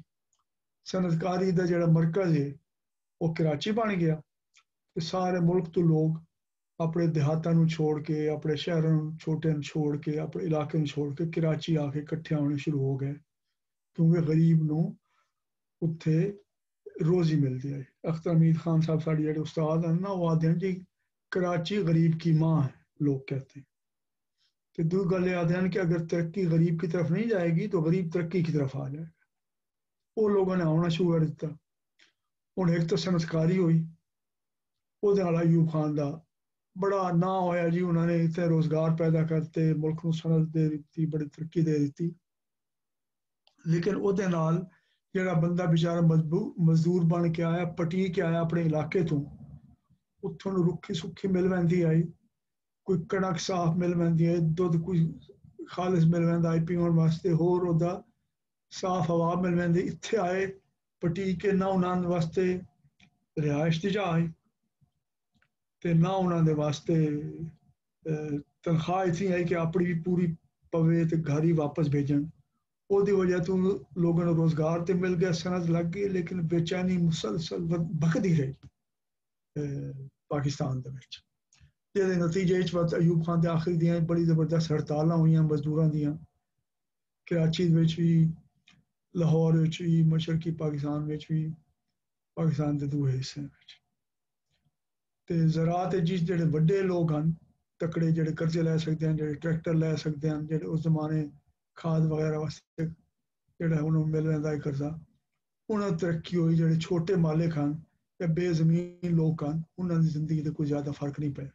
दस्तकारां दा मैं तुहानूं पहले आख दिता है कि वो जिहड़ा उन्होंने खत्म हो गया, दस्तकारां दे रोजगार खत्म हो गए। हुण इन्होंने दिलचस्प अकबर जैदी साहब ने अपने मजबूर में गल की कि जी बड़ा वो तरक्की के नतीजे विच जिहड़ा है छोटी वो इस तरह के जिहड़े हैं दस्तकार या यूनिट उन्होंने वास्ते रोजगार के मौका पैदा हुआ। मैंने पता नहीं उन्होंने कितों आदाद शुमार लैन, लेकिन मेरा जिहड़ा इल्म है उन्होंने पुराने जो दस्तकार आई वो सफाया कर दिता। साढ़े देहात नजर ही नहीं आते हो, मासा मासा कितना कोई होवे, वो खत्म हो गया। ये पहला दौर है। उसका नतीजा ये होया कि 10 साल बाद जिहड़े उन्होंने 10 साल पूरे होए 1968 विच, ते वो 10 साल दौरे तरक्की दे उन्होंने प्रोग्राम शुरू किए पूरे मुल्क, ते दूए पासे पूरे मुल्क हड़तालां, हंगामे, घेराओ, जलाओ वो शुरू हो गया। अयूब खान वास्ते हुकूमत रहना नामुमकिन हो गया। उन्होंने जरनैलों ने खुद उन्होंने आख्या जी तुम मेहरबानी करो, छुट्टी करो, इत्थों चले वनो, तुहाडा हुकूमत नहीं रहनी, फौज भी इहदे नाल बदनाम हो सी, इस वास्ते ठीक है सिविलियन इन्हां दे हवाले हुकूमत कर दो तो चले वनो। ये पहला दौर है जिहदे अफरादी कुवत वास्ते लोगों की बेहतरी जिहड़ी असां दे ह्यूमन ते सोशल कैपिटल की तरक्की वास्ते कोई काम नहीं होया, वड्डे लोगों की होया। उस वेले जिहड़ा असल नजरिया तरक्की का है दुनिया में, वो भी इहो है जिस दे पैरोकार उस वेले जनाब महबूब हक साहब भी हैं, जिहड़े साडे मरकजी मनसूबाकार हैं साडे हुकूमती निज़ाम विच, कि जितनी कोई मुल्क दौलत पैदा करेंदा ना, ਉਹਦੇ ਨਾਲ तुसां कछेंदे हो जी भी कितनी तरक्की हो गई है। बस इको ही है इशारिया, इको शय है जिन्हों नाप तोल के तुसां तय कर सकते हो किसी मुल्क ने तरक्की नहीं की या की भी कितनी रोजी कमाएंदे पैन, कितना पैसा कमाएंदे पैन। ये नहीं वेखना कि उस किसनों कितना मिलता पे। जिस वे वो लोग गल करेंदे हैं तो वो आते हैं जी अगर तुम गरीब वंडते सुना इसका कोई फायदा नहीं, it will be equal distribution of poverty. पहले मुल्क नूं अमीर होवन दिओ, कोई तकड़े अमीर लोग पैदा होवन दिओ, उस तो बाद कोई वेला आया वत विकसा है कि उहदे गरीबां नूं कितना हिस्सा मिले। हालांकि वो फैक्ट्रियां काम करने वाले, खेतों काम करने वाले वो गरीब हैं, मजदूर हैं, दौलत पैदा करने वाले वो लोग हैं। उन्होंने इतना दे देवो कि अपनी पूरी तो पै सके ना, उन्होंने दाल रोटी तो पूरी होवे, सेहत तालीम तो पूरी होवे, अपने टब्बर तो पाल सकें। वो जो है भुखे तस्से बीमार वो कुलांदे तो ना रवें ना। वो जिमें उस्ताद दामा ने शेर लिखे आई, वो साडे दे बारे सच आंदा है। उन्हें आखे जी ओ तू पंछी मैं शिकारी, उड्डन देंदा ते फरकन ते दे। वो साडी जमहूरियत दे लोग इहो आखदे रहन साडे हुक्मरानां नूं कि उड्डन नहीं देंदे, फरकन ते देओ, कोई सानू शोर शराबा ते करन दे, छोटा मोटा हिस्सा पा दिओ। सो ये आई पहला दौर, वो गुजर गया, 1970 आ गया। उस तो बाद दूआ दौर शुरू होया बड़ा दिलचस्प, जड़ा भुट्टो साहब की हुकूमत आई 1900। सर इत्थे एक छोटी जी गल जिहड़ी मेरी ज़हन च आंदी है, जी जी वो तुसीं कह रहे हो कि ग्रोथ जिहड़ी है लोन जिहड़ा है वो हर चीज नहीं डिलीवर कर सकती, लेकिन जी। अगर ਅਸੀਂ ਨੈਸੈਸਰੀ ਤੇ ਸਫੀਸ਼ੀਐਂਟ ਕੰਡੀਸ਼ਨਸ ਅਗਰ ਵੇਖੀ ਜਾਵੇ ਤੇ ग्रोथ नेसेसरी तो है ना सर। देखो आखिर चाइना ने पिछले मसलन अगर पिछले 10 साल 15 साल 20 साल ਵੇਖੀਏ एक बड़ी डेंट पाया ग्लोबल पॉवर्टी ਤੇ ਉਹਦੀ ਇੱਕ ਬਹੁਤ ਵੱਡੀ ਰੀਜ਼ਨ ਹੈ ਕਿ ਦੇਖੋ 10% 8% ਤੇ ਗਰੋ ਕਰਦੇ ਰਹੇ ਨੇ, लेकिन ऑफ कोर्स वो एक नेसेसरी कंडीशन के पॉइंट ऑफ व्यू नाल मैं गल कर रहा, सफिशिएंट नहीं। मसलन अगर तुसीं ग्रोथ करोगे वो लोगों दा किस तरह पहुंचदी है वो तुसीं बिल्कुल राइटली पॉइंट आउट कीता है, लेकिन नेसेसरी कंडीशन के पॉइंट ऑफ व्यू नाल ते ग्रोथ जरूरी है।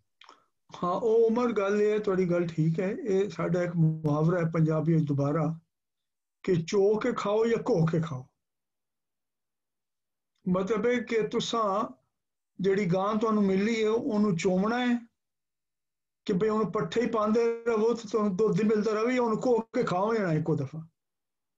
कर्जे लवन या तरक्की करने वाली एतराज की गल नहीं है, गल यह है कि उस कर्जे नाल जिहड़ी तरक्की होंदी पई है ਉਹਦੇ ਵਿੱਚ आम बंदे ਨੂੰ कितना हिस्सा मिलता ਪਿਆ, ਉਹਦੀ ਸਿਹਤ ਤੇ ਉਹਦੀ ਤਾਲੀਮ ਤੇ ਖਰਚ ਹੋ ਸੀ, ਉਹ ਕੋਈ ਸੌਖਾ ਹੋ ਸੀ ਤੇ ਜੋਸ਼ ਨਾਲ ਹਿੱਸਾ ਲੈ ਸੀ। ਹੁਣ ਜਿਹੜਾ ਚੀਨ ਵਿੱਚ ਕੰਮ ਹੋਇਆ, चीन वाले ने बाहरों सरमाया लिया अपनी शर्तों ते, लेकिन ये बड़ी दिलचस्प गल है। एक बंदा किशोर महबूबानी तो मौका मिले तो उन्होंने नेट ते बन के सुनना। वो सिंगापुर का शहरी है, डिप्लोमैट है, तो चाइना इंस्टीट्यूट के विच वो काम करेंदा इस वेले। बड़ी सोहनी गुफ्तगू उन्हें की। उस आखे जी चीन ते अमरीका का हुण जिहड़ा मुकाबला होंदा पिया, चीन पिछले 40 साल तो आम गरीब बंदे की आमदन मुसलसल वधदी पई। 80 करोड़ बंदियां नूं उन्होंने गुरबत की लकीर तो चाह के उत्ते ले आंदा, ते अमरीका पिछले 40 साल तो मुसलसल तले वहंदी पई। हुण अमरीकी शोर मचांदे जी उत्थे जमहूरीयत कोई नहीं, ते साडे कोल जमहूरीयत है।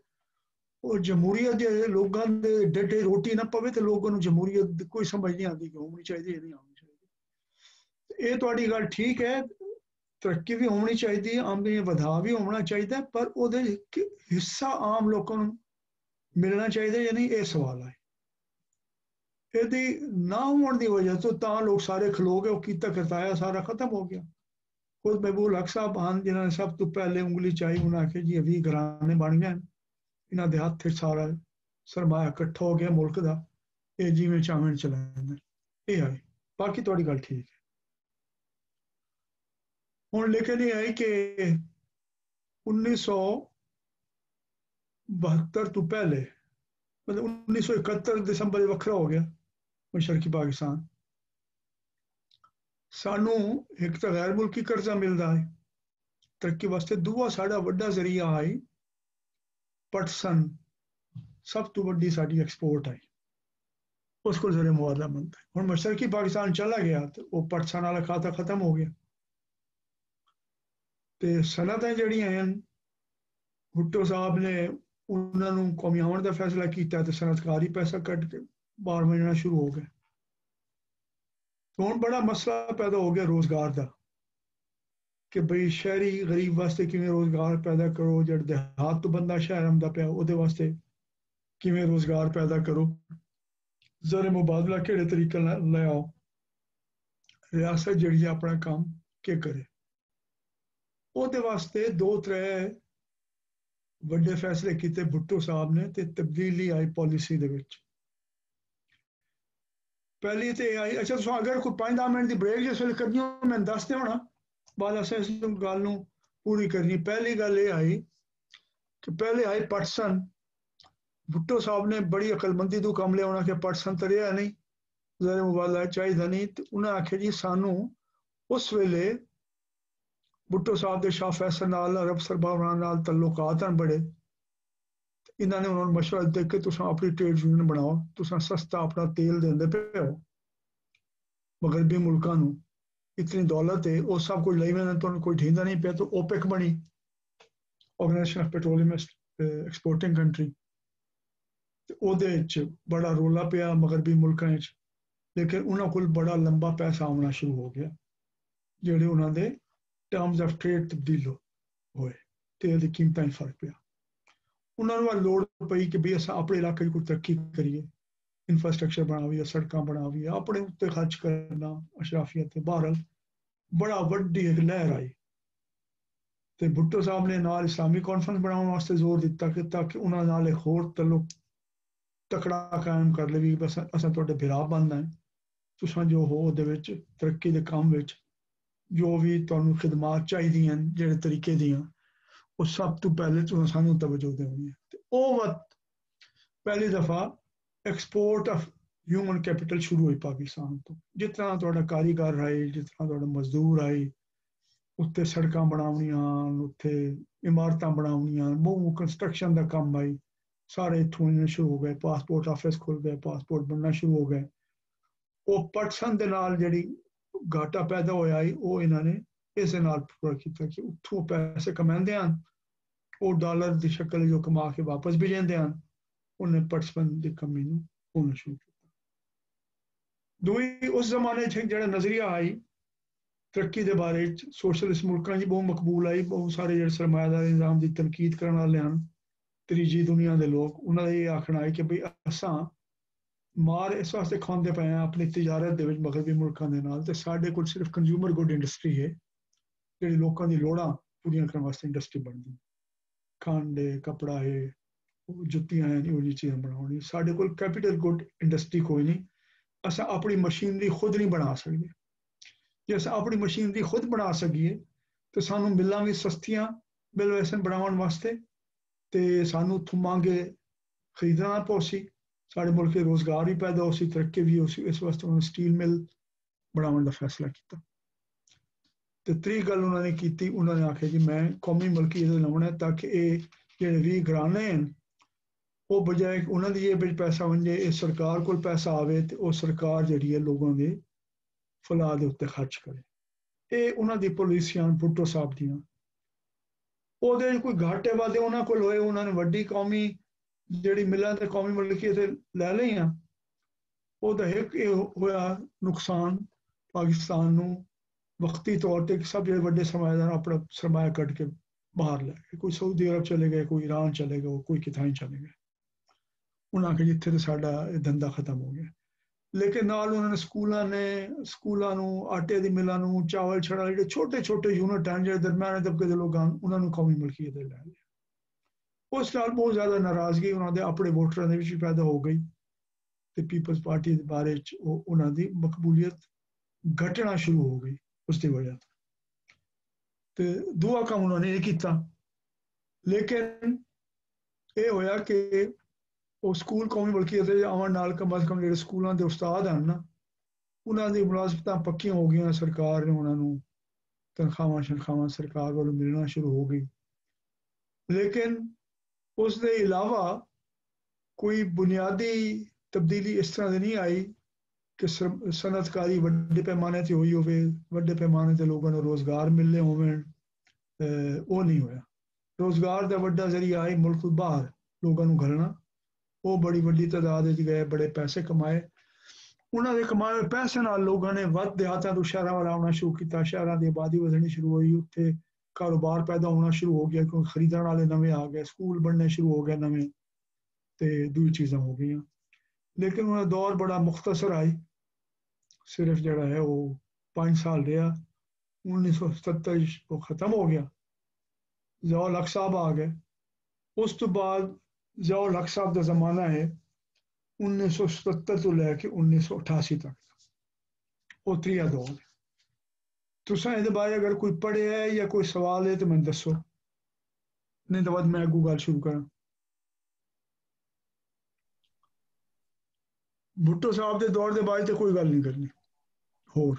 नहीं सर, वो भुट्टो साहब ਦੇ ਦੌਰ ਦੇ ਬਾਰੇ ਚ ਦੇਖੋ ਨਾ, ਹੁਣ ਅਸੀਂ ਅਗਰ ਉਹਨਾਂ ਦੀ ਜਿਹੜੀ ਨੈਸ਼ਨਲਾਈਜੇਸ਼ਨ ਦੀ ਪਾਲਿਸੀ ਦੇ ਬਾਰੇ ਚ ਕੋਈ ਗੱਲ ਨਹੀਂ ਕੀਤੀ, ਅਗਰ ਅਸੀਂ ਉਹ ਤੇ ਫੋਕਸ ਕਰੀਏ ਤੇ ਉਹ ਜਿਹੜਾ ਸ਼ੌਕ ਲੱਗਿਆ ਸੀ ਜੀ ਹਾਂ, ਐਸ ਸਾਡੀ ਜਿਹੜੀ ਇਕਨੋਮਿਕ ਗਰੋਥ ਕੰਸਰਨ ਹੈ, ਅਸੀਂ ਉਸ ਤੋਂ ਬਾਅਦ ਉੱਠੇ ਹੀ ਨਹੀਂ ਆ ਫਿਰ। हाँ वो सनत ਜਿਹੜੀ ਹੈ ਉਹ ਤੁਹਾਡੀ ਜਿਹੜੀ ਉਹ ਬਿਲਕੁਲ ਸਰ, ਤੁਹਾਡੀ ਗੱਲ ਬਿਲਕੁਲ ਠੀਕ ਹੈ। ਉਹ ਗਰੋਥ ਜਿਹੜਾ ਟ੍ਰਿਕਲ ਡਾਊਨ ਜਿਹੜਾ ਅਸੀਂ ਐਕਸਪੈਕਟ ਕਰ ਰਹੇ ਸੀ ਉਹ ਨਹੀਂ ਹੋਇਆ। ਉਹ ਲੋਕਾਂ ਦੀ ਜਿਹੜੇ ਕਾਮਨ ਮੈਨ ਹੈ, ਮਜ਼ਦੂਰ ਹੋ ਗਏ, ਕਿਸਾਨ ਹੋ ਗਏ, ਉਹਨਾਂ ਦੀ ਹਾਲਾਤ ਨਹੀਂ ਠੀਕ ਹੋਏ। ਲੇਕਿਨ ਇੰਡਸਟਰੀਅਲਾਈਜੇਸ਼ਨ ਹੋਈ ਸੀ ਉਹ ਵੀ, ਔਰ ਜਿਸ ਤੇਜ਼ੀ ਨਾਲ ਔਰ ਜਿਸ ਅੱਛੇ ਤਰੀਕੇ ਨਾਲ ਉਹ ਪ੍ਰੋਗਰੈਸ ਕਰ ਰਹੀ ਸੀ ਉਹ ਵੀ ਖਤਮ ਹੋ ਗਈ। ਬਿਲਕੁਲ ਸਹੀ। ਬੀਕੋ ਦੀ ਇੱਕ ਐਗਜ਼ਾਮਪਲ ਹੈ ਬਹੁਤ ਵੱਡੀ, ਹਰ ਕੋਈ ਉਹਦੀ ਬਾਰੇ ਚ ਗੱਲ ਕਰਦਾ ਹੈ, ਬਟਾਲਾ ਇੰਜੀਨੀਅਰਿੰਗ ਕਾ। ਜੀ ਜੀ, ਤੇ ਉਹ ਬਣ ਗਈ। ਇਹ ਮੈਂ ਸਮਝਣਾ ਕਿ ਉਹ ਜਿਹੜੀ ਭੁੱਟੋ ਦਾ ਜਿਹੜਾ ਦੌਰ ਸੀ politically economic point of view ਨਾਲ ਉਹ ਬੜਾ ਮੇਰੇ ਖਿਆਲ ਡੈਮੇਜਿੰਗ ਸੀ, ਔਰ ਸੋਸ਼ਲੀ ਵੀ ਮੈਂ ਸਮਝਣਾ ਬਹੁਤ ਚੀਜ਼ਾਂ ਨੇ ਜਿਹੜੀਆਂ ਉਸ ਜ਼ਮਾਨੇ 'ਚ ਹੋਈਆਂ, ਔਰ ਸਟਾਰਟ ਉਹਦੇ ਜ਼ਮਾਨੇ 'ਚ ਹੋਏ, ਲੇਕਿਨ ਉਹ ਮਤਲਬ नेट ਉਹਦਾ ਇੰਪੈਕਟ ਕੋਈ ਪੋਜ਼ਿਟਿਵ ਆਇਆ ਨਹੀਂ ਪਾਕਿਸਤਾਨ। ਹਾਂ, ਅਫਰਾ ਤਫਰੀ ਹੋਈ ਨਾ ਜੀ ਕਾਫੀ। ਮਤਲਬ ਇਹ ਤਾਂ ਹੋਇਆ ਕਿ ਬਾਹਰ ਸਾਡੇ ਮਜ਼ਦੂਰ ਜਾਣਾ ਸ਼ੁਰੂ ਹੋ ਗਏ, ਬੜਾ ਪੈਸਾ ਆਣਾ ਸ਼ੁਰੂ ਹੋ ਗਿਆ, ਇੱਕ ਨਵੀਂ ਗਰੀਬਾਂ ਦੇ ਵਿੱਚੋਂ ਮਿਡਲ ਕਲਾਸ ਬਣਨੀ ਸ਼ੁਰੂ ਹੋ ਗਈ, ਲੋਕ ਆ ਗਏ। ਉਸ ਦਾ ਛੋਟੇ ਤੁਹਾਡੀ ਗੱਲ ਠੀਕ ਹੈ, ਲੇਕਿਨ ਪਾਕਿਸਤਾਨ ਦੇ ਅੰਦਰ ਕੀ ਹੋ ਰਿਹਾ ਉਹ ਮੈਂ ਮੰਨਦਾ ਤੁਹਾਡੀ ਗੱਲ ਕਿ ਵਰਕਰਸ ਗਏ ਬਾਹਰ, ਔਰ ਅੱਜ ਵੀ ਅਸੀਂ ਉਹਨਾਂ ਦਾ ਖਾ ਰਹੇ ਹਾਂ ਸਰ। ਐਕਚੁਅਲੀ ਜੀ ਬਿਲਕੁਲ, ਮੇਰੇ ਨਜ਼ਦੀਕ ਤੇ ਦੋ ਬੰਦੇ ਨੇ ਜਿਹੜੇ ਪਾਕਿਸਤਾਨ ਨੂੰ ਚਲਾਉਂਦੇ ਨੇ। ਇੱਕ ਤੇ ਤੁਹਾਡਾ ਜਿਹੜਾ ਵਰਕਰ ਹੈ ਜਿਹੜਾ ਹਰ ਸਾਲ $20 ਬਿਲੀਅਨ ਭੇਜ ਦਿੰਦਾ, ਤੇ ਦੂਸਰਾ ਤੁਹਾਡਾ ਕਿਸਾਨ ਹੈ ਕਿ ਕੁਝ ਨਾ ਕੁਝ ਉਗਾ ਕੇ ਤੁਹਾਨੂੰ ਦੇ ਦਿੰਦਾ ਤੇ ਕੰਮ ਚੱਲਦਾ। ਤੇ ਉਹਦੇ 'ਚ ਕੋਈ ਸ਼ੱਕ ਨਹੀਂ, ਲੇਕਿਨ ਮੈਂ ਗੱਲ ਕਰ ਰਿਹਾ ਕਿ ਇੰਡਸਟਰੀਅਲਾਈਜੇਸ਼ਨ ਜਾਂ ਜਿਹੜੀ ਤਰੱਕੀ ਪਾਕਿਸਤਾਨ ਵਿੱਚ ਹੋਣੀ ਚਾਹੀਦੀ ਸੀ ਉਹ ਵੀ ਬੜੀ ਡੈਮੇਜ ਹੋਈ ਸੀ ਉਸ ਵਕਤ। ਹਾਂ, ਉਹ ਤੁਹਾਡੀ ਗੱਲ ਠੀਕ ਹੈ, ਕਿਉਂਕਿ ਅਗਰ ਤੁਸੀਂ ਨਿੱਜੀ ਸਰਮਾਇਆਕਾਰੀ ਬੰਦ ਕੀਤੀ ਹੈ ਤੇ ਉਹਦੀ ਜਗ੍ਹਾ ਤੇ ਬਸ ਸਰਕਾਰੀ ਸ਼ੋਬੇ ਨੂੰ ਕੁਝ ਕਰਨਾ ਚਾਹੀਦਾ ਹੈ ਨਾ, ਨਵੀਂ ਸਨਅਤਾਂ ਲਾਉਣੀਆਂ ਚਾਹੀਦੀਆਂ, ਨਵੇਂ ਰੋਜ਼ਗਾਰ। ਉਹ ਨਹੀਂ, ਉਹਨੂੰ ਬੜਾ ਧੱਚਕਾ ਪਹੁੰਚਿਆ, ਉਹ ਬੜਾ ਕਮਜ਼ੋਰ ਹੋਇਆ। ਤੇ ਉਹਦੀ ਜਗ੍ਹਾ ਤੇ ਇਹ ਹੋਇਆ ਜਿਹੜਾ ਖਲਾਅ ਪੈਦਾ ਹੋਇਆ ਸਨਅਤਕਾਰਾਂ ਦੇ ਇੱਥੋਂ ਬਾਹਰ ਜਾਣ ਨਾਲ ਸਰਮਾਏ ਦੇ, ਉਹਨੂੰ ਆਖਦੇ ਇਨਫਾਰਮਲ ਸੈਕਟਰ।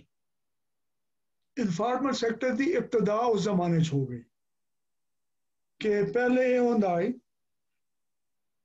ਕਿ एक फैक्ट्री है, उन्होंने कपड़ा बनाया या जड़ा है वो सीते हुए कपड़े बनाए, वो बाहर भेज दिते।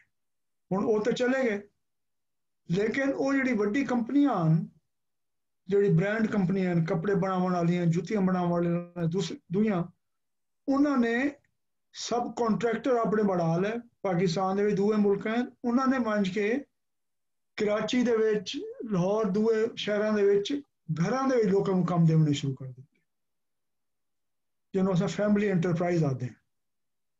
ਕਿ ਜਿਵੇਂ ਉਹਨਾਂ ਨੇ ਇੱਕ ਜ਼ਮਾਨੇ 'ਚ ਇਹ ਜਮਾ ਤਫਰੀਕ ਕੀਤੀ ਹੈ ਕਿ ਜਿਹੜਾ ਨਾਈਕੀ ਹੈ, ਜਿਹੜਾ $200 ਦੀ ਇੱਕ ਜੁੱਤੀ ਬਣਦੀ ਹੈ, ਇੰਡੋਨੇਸ਼ੀਆ ਜਿਹੜਾ ਇੱਕ ਮਜ਼ਦੂਰਾਂ ਨੂੰ ਬਣਾ ਕੇ ਉਸ ਕੰਪਨੀ ਦੇ ਹੱਥ ਫੜਿਆ ਜਾਂਦਾ ਹੈ ਤੇ ਉਹ 10 ਸੈਂਟ 'ਚ ਮਿਲਦਾ ਉਹਨੂੰ, ਤੇ ਵਿਕਦਾ $200 ਦੇ ਵਿੱਚ।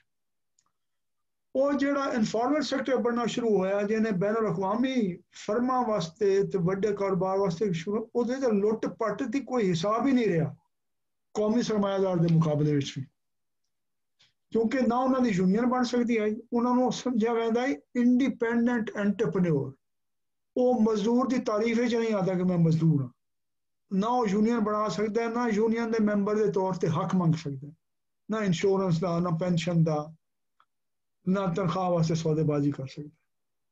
ਉਹਦੇ ਨਤੀਜੇ 'ਚ ਹੋਇਆ ਹੁਣ ਕਰਾਚੀ ਦੀ ਹੁਣ ਤਕਰੀਬਨ 2 ਕਰੋੜ ਆਬਾਦੀ ਹੈ, ਸਹੀ ਅੰਦਾਜ਼ਾ ਮੈਨੂੰ ਨਹੀਂ ਪਤਾ, ਸ਼ਾਇਦ ਵੱਧ ਗਈ ਸੀ, ਉਹਦੀ ਅੱਧੀ ਆਬਾਦੀ ਇਨਫਾਰਮਲ ਸੈਕਟਰ ਹੀ ਆਉਂਦੀ। ਤੇ ਉਹ ਕੱਚੀ ਆਬਾਦੀਆਂ ਚ ਰਹਿੰਦੀ। ਇਨਫਾਰਮਲ ਸੈਕਟਰ ਸ਼ੁਰੂ ਕਿਸ ਤਰ੍ਹਾਂ ਹੁੰਦਾ, ਜਿਸ ਵੇਲੇ ਬੰਦਾ ਦਿਹਾਤ ਤੋਂ ਸ਼ਹਿਰ ਆਉਂਦਾ, ਸਭ ਤੋਂ ਪਹਿਲੇ ਉਹਨੂੰ ਘਰ ਚਾਹੀਦਾ ਹੁੰਦਾ। ਤੇ ਉਹ ਘਰ ਕਿਵੇਂ ਲੈਂਦਾ? ਦੋ ਵੱਖਰੇ ਵੱਖਰੇ ਤਰੀਕੇ ਨੇ। ਕਰਾਚੀ ਵਿੱਚ ਤਾਂ ਸਭ ਤੋਂ ਪਹਿਲਾਂ ਹੁੰਦਾ ਹੈ ਕਿ ਇੱਕ ਤਬਕਾ ਹੈ ਲੈਂਡ ਗ੍ਰੈਬਰ ਦਾ, ਉਹਨੂੰ ਪਤਾ ਵੀ ਇੱਥੇ ਲੋਕਾਂ ਨੇ ਸਰਕਾਰ ਇਹਨਾਂ ਨੂੰ ਘਰ ਦੇਣਾ ਨਹੀਂ, ਜ਼ਮੀਨ ਹੈ ਲੇਕਿਨ ਉਹਨਾਂ ਨੂੰ ਘਰ ਨਹੀਂ ਦੇਣਾ।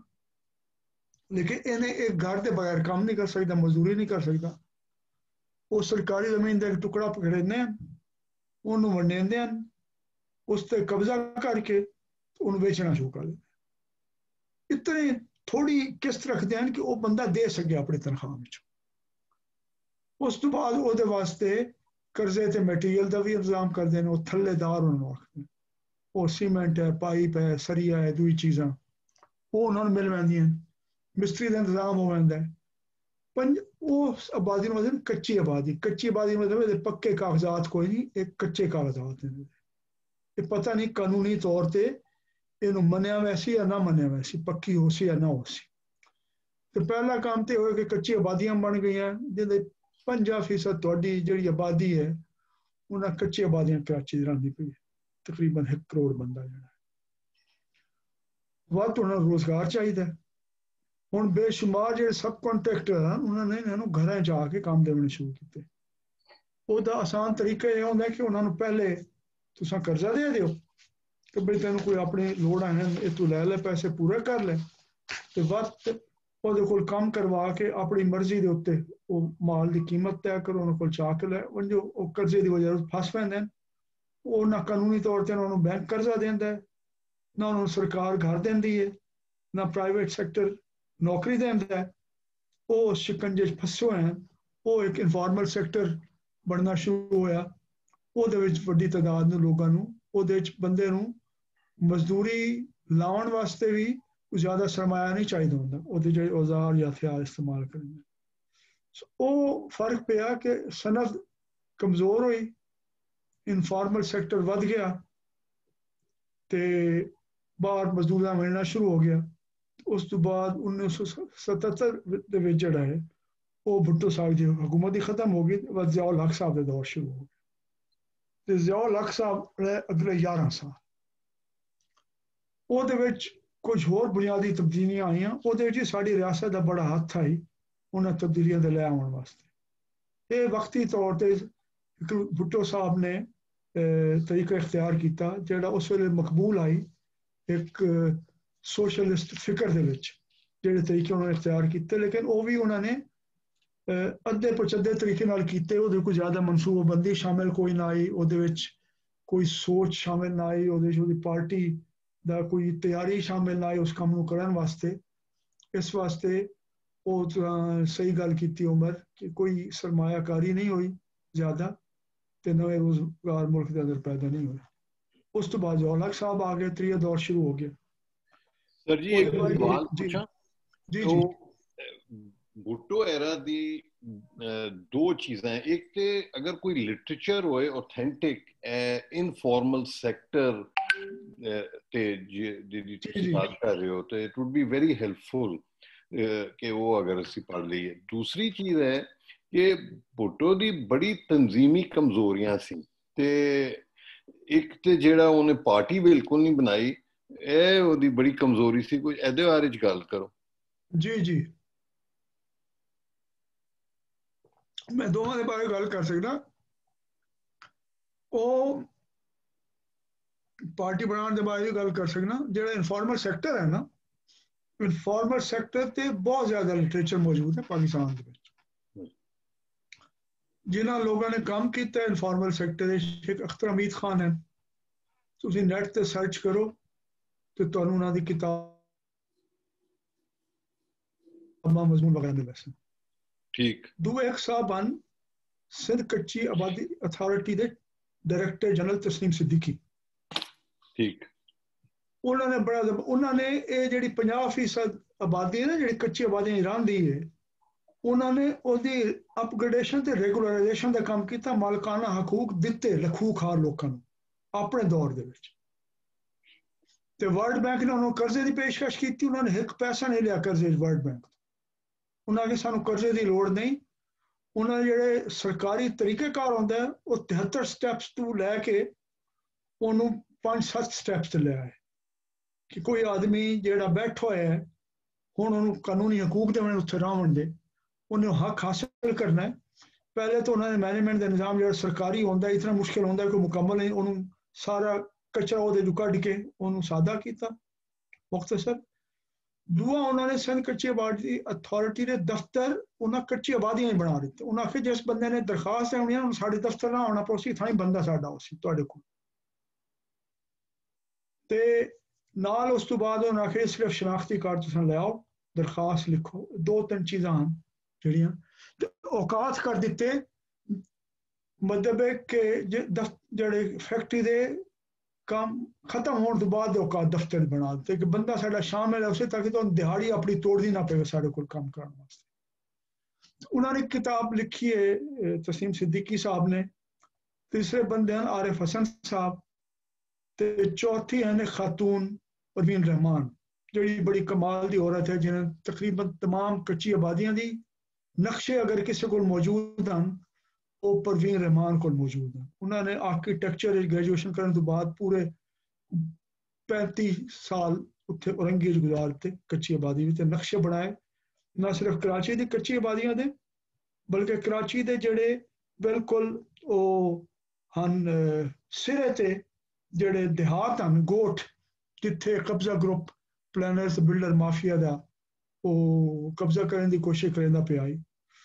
1063 जेड़े हैं देहातों की उत्थे नक्शे वगैरह बनवा के उन्होंने मालकाना हकूक दिवाए। ये जी जमहूरीत की मैं गल करना पिया मैं कि सिविल सोसाइटी ने इस तरीके नाल काम किया है निज़ाम के अंदर रहते हुए। परवीन रहमान उन्होंने हिक आई, शौकत ने जिसने जिक्र किया है परवीन रहमान ने तो उन्होंने लोगों ने आरिफ हसन साहब तो इन्होंने $100 मिलियन का कर्जा मनसूख करवाया जोड़ा मंगया Karachi water and sewerage board ने। बाद परवीन रहमान ने कराची का नक्शा बना के दसिया कि भाई ये चोरी होता है तो फिर 13 मार्च 2013 में उन्होंने कत्ल कर दिता परवीन रहमान। तो वह मुद्दा पाता तालिबान से जी तालिबान ने मारे। खैर वो फिर लोग गए सुप्रीम कोर्ट को तो हाल ही तक मतलब जुडिशल कमीशन भी बन गया, शायद एक बंदा पकड़िया भी गया। वो इनफॉर्मल सेक्टर से बंदे हैं अगर उसमें पढ़ना है तो अर्बनाइजेशन एंड डेवलपमेंट एक एकेडमिक जर्नल जोड़ा निकलता है इंग्लैंड तो वो तो कुछ मिल वैसी तो आरिफ हसन साहब तस्लीम सिद्दीकी अख्तर हमीद खान परवीन रहमान लिखता ही तो मिल वैसी तो नैट तो बहुत सारी चीज़ें मिल वैसे या अर्बन रिसोर्स सेंटर की वैबसाइट से वनो औरंगी पायलट प्रोजेक्ट की वैबसाइट से वनो। एक साहिबान है तसीम साहब ने रिटायर हो गए बाद NGO बना ली साहिबान वो काम करने पे ओदी वैबसाइट से वनो ओदे तो इनफॉर्मल सेक्टर के बारे पता चल वैसी ते ये चीज़ां तुसां दो भुट्टो साहब का जाहिर है भुट्टो साहब ने जो पार्टी बनाई पीपल्स पार्टी तो एक दफ़ा वो इलेक्शन करवाया भुट्टो साहब ने पहली दफ़ा इलेक्शन तो पहले। उस तो बाद उन्होंने महसूस होया कि ये तो जड़े हैं हर बंदा जोड़ा हर वार्ड का बंदा उन्हें अपने आप चेयरमैन आखना शुरू करता है तो उन्होंने पहला तो हुक्म जारी किया कि चेयरमैन सिर्फ एक हो सी पार्टी जो मैं हो सा बाकी उसमें सदर हो सा। उस तो बाद इलेक्शन भी नहीं करवाए वो जी पर्ची की मैंबरशिप भी खत्म आई वो पार्टी के अंदर वो खुद जमहूरीत के ज़्यादा हक ना वो सब तो ज़्यादा नुकसान भी उन्होंने पहुंचा तो बाहर आलो पीपल्स पार्टी एक पार्टी के तौर पर एक जी है जमहूरी सियासी जमात के तौर पर वो मजबूत नहीं हो सकी।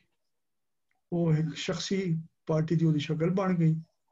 तो दूआ यह है कि भुट्टो साहब हुकूमत जिमें आ गए जिमें पाकिस्तान बना ले पाकिस्तान की लीडरशिप को कोई तैयारी ना आई कि इख्तियार लैके अस करना के भुट्टो साहब जिस वे हुकूमत आए तो पार्टी के तौर पर उन्होंने कोई तैयारी नहीं आई कि कुछ करें। मैं तो छोटा ही वाकया सुना देव मैं लंबा नहीं करना चाहता। भुट्टो साहब मुल्तान तो इलेक्शन लड़िया 1970 जेड़े लोग इंतखाबी मुहिम चलावन वाले मुल्तान उन्हें जग मैं भी आमू मैं पंजाब यूनिवर्सिटी पढ़ता हूँ उस जमाने ਤੇ ਇਲੈਕਸ਼ਨ ਹੋ ਗਿਆ ਤੇ ਭੁੱਟੋ ਸਾਹਿਬ ਮੁਲਤਾਨ ਆਏ ਤੇ ਉਹਨਾਂ ਦੇ ਬੜੇ ਇਸਤਕਬਾਲ ਦਾ ਇੰਤਜ਼ਾਮ ਹੋਇਆ। ਇੱਕ ਟਰੱਕ ਆਈ, उस ट्रक ते असें बह गए जेह्ड़े कैंपेन करने वाले असें अग्गों भुट्टो साहब मुस्तफा खर ते ताज लहंगा अग्गों खलो गए सिर ते उन्होंने बड़े वादे कीते हैं। असां अपने जेह्ड़े हन साढ़े नाल नौजवान बाकी जेह्ड़े ट्रक दे अग्गों आना असें पहले सिखाया होया है।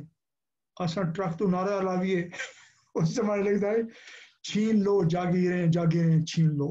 लोगों का ख्याल है कि भुट्टो साहब आंदे जागीरा खत्म कर दे।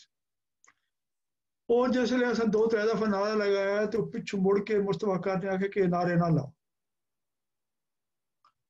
खैर वो एक बंदे जिस छोर में वेख रहे होना तू तले लै बैठा वो लै गया। उस तो बाद मैं नारा लवाता।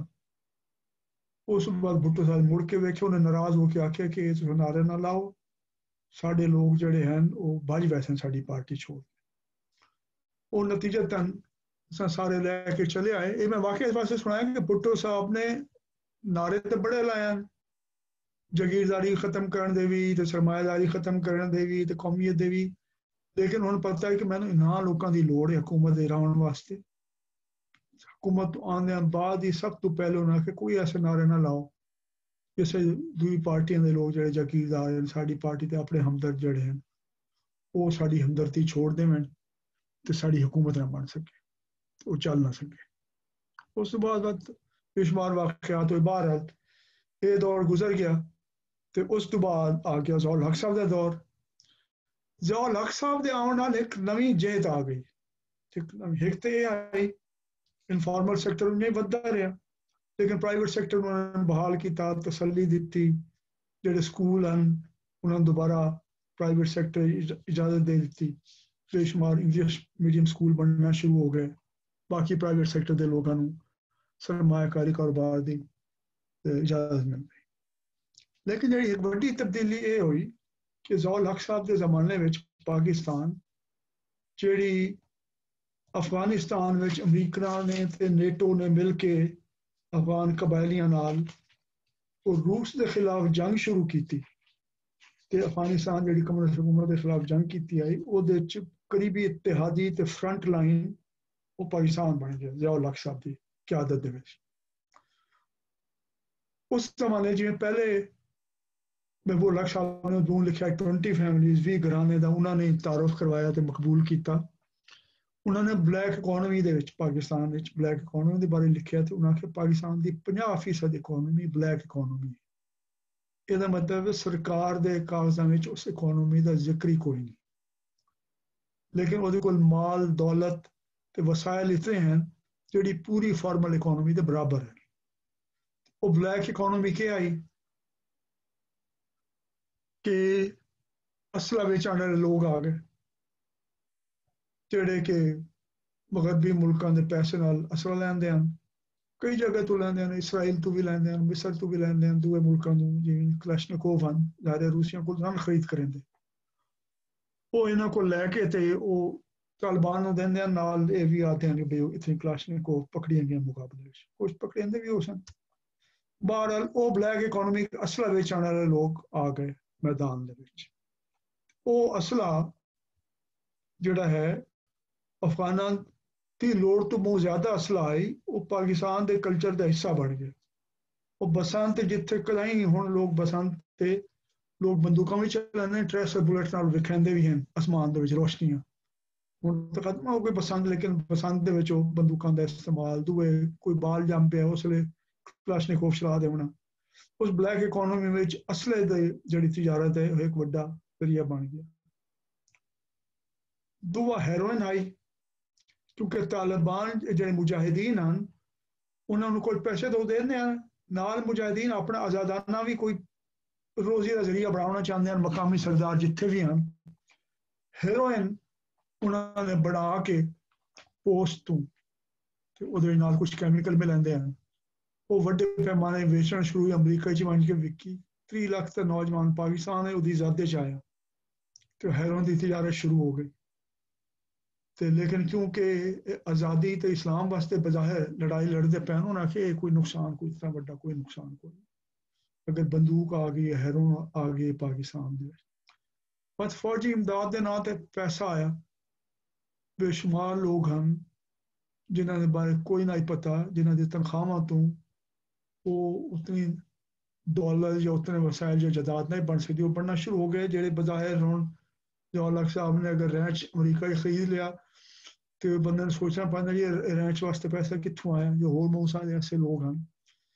वो ब्लैक इकोनॉमी जिहड़ा है ना जवाहर साहब के जमाने बड़ा बड़ा हिस्सा बन गया साडी मुशत दा। ਉਹਦੇ ਇਲਾਵਾ ਸਮਗਲਿੰਗ ਵਗੈਰਾ ਜਿਹੜੀ ਹੈ ਉਹ ਚੌਥੀ ਚੀਜ਼ ਆਈ ਉਹਦੇ ਵਿੱਚ ਕੋਈ ਸਨਅਤਕਾਰੀ ਜ਼ਿਆਦਾ ਪੈਸਾ ਨਹੀਂ ਖਰਚ ਹੋਇਆ ਤੇ ਰੋਜ਼ਗਾਰ ਵਧਾਉਣ ਲਈ ਪੈਸਾ ਖਰਚ ਨਹੀਂ ਹੋਇਆ। ਹਾਂ ਪਾਕਿਸਤਾਨੀਆਂ ਨੂੰ ਸ਼ਾਇਦ ਨੌਕਰੀਆਂ ਹੋਰ ਵੀ ਮਿਲਣੀਆਂ ਸ਼ੁਰੂ ਹੋ ਗਈਆਂ ਕਿਉਂਕਿ ਸਊਦੀ ਅਰਬ ਵੀ ਇਸ ਜੰਗ ਦੇ ਹਿੱਸਾਦਾਰ ਹੈ ਪਾਕਿਸਤਾਨ ਦਾ। ਤਾਂ ਬੁਨਿਆਦੀ ਤੌਰ ਤੇ ਪਾਕਿਸਤਾਨ ਦੀ ਮੁਸ਼ਤ ਦੀ ਜਿਹੜੀ ਸ਼ਕਲ ਬਣ ਗਈ ਉਹ ਇੱਕ ਵਾਰ ਇਕੋਨੋਮੀ ਦੀ ਸ਼ਕਲ ਬਣ ਗਈ, ਜੰਗੀ ਮੁਸ਼ਤ। और जंग नाल बधी हुई चीज़ां कि किहड़े शोबे ने तरक्की करनी है, किस किस्म का रोजगार पैदा होना है, किन्हां दी जेब विच पैसा होना है, किहड़े शोबे विच पैसा खर्च होना है।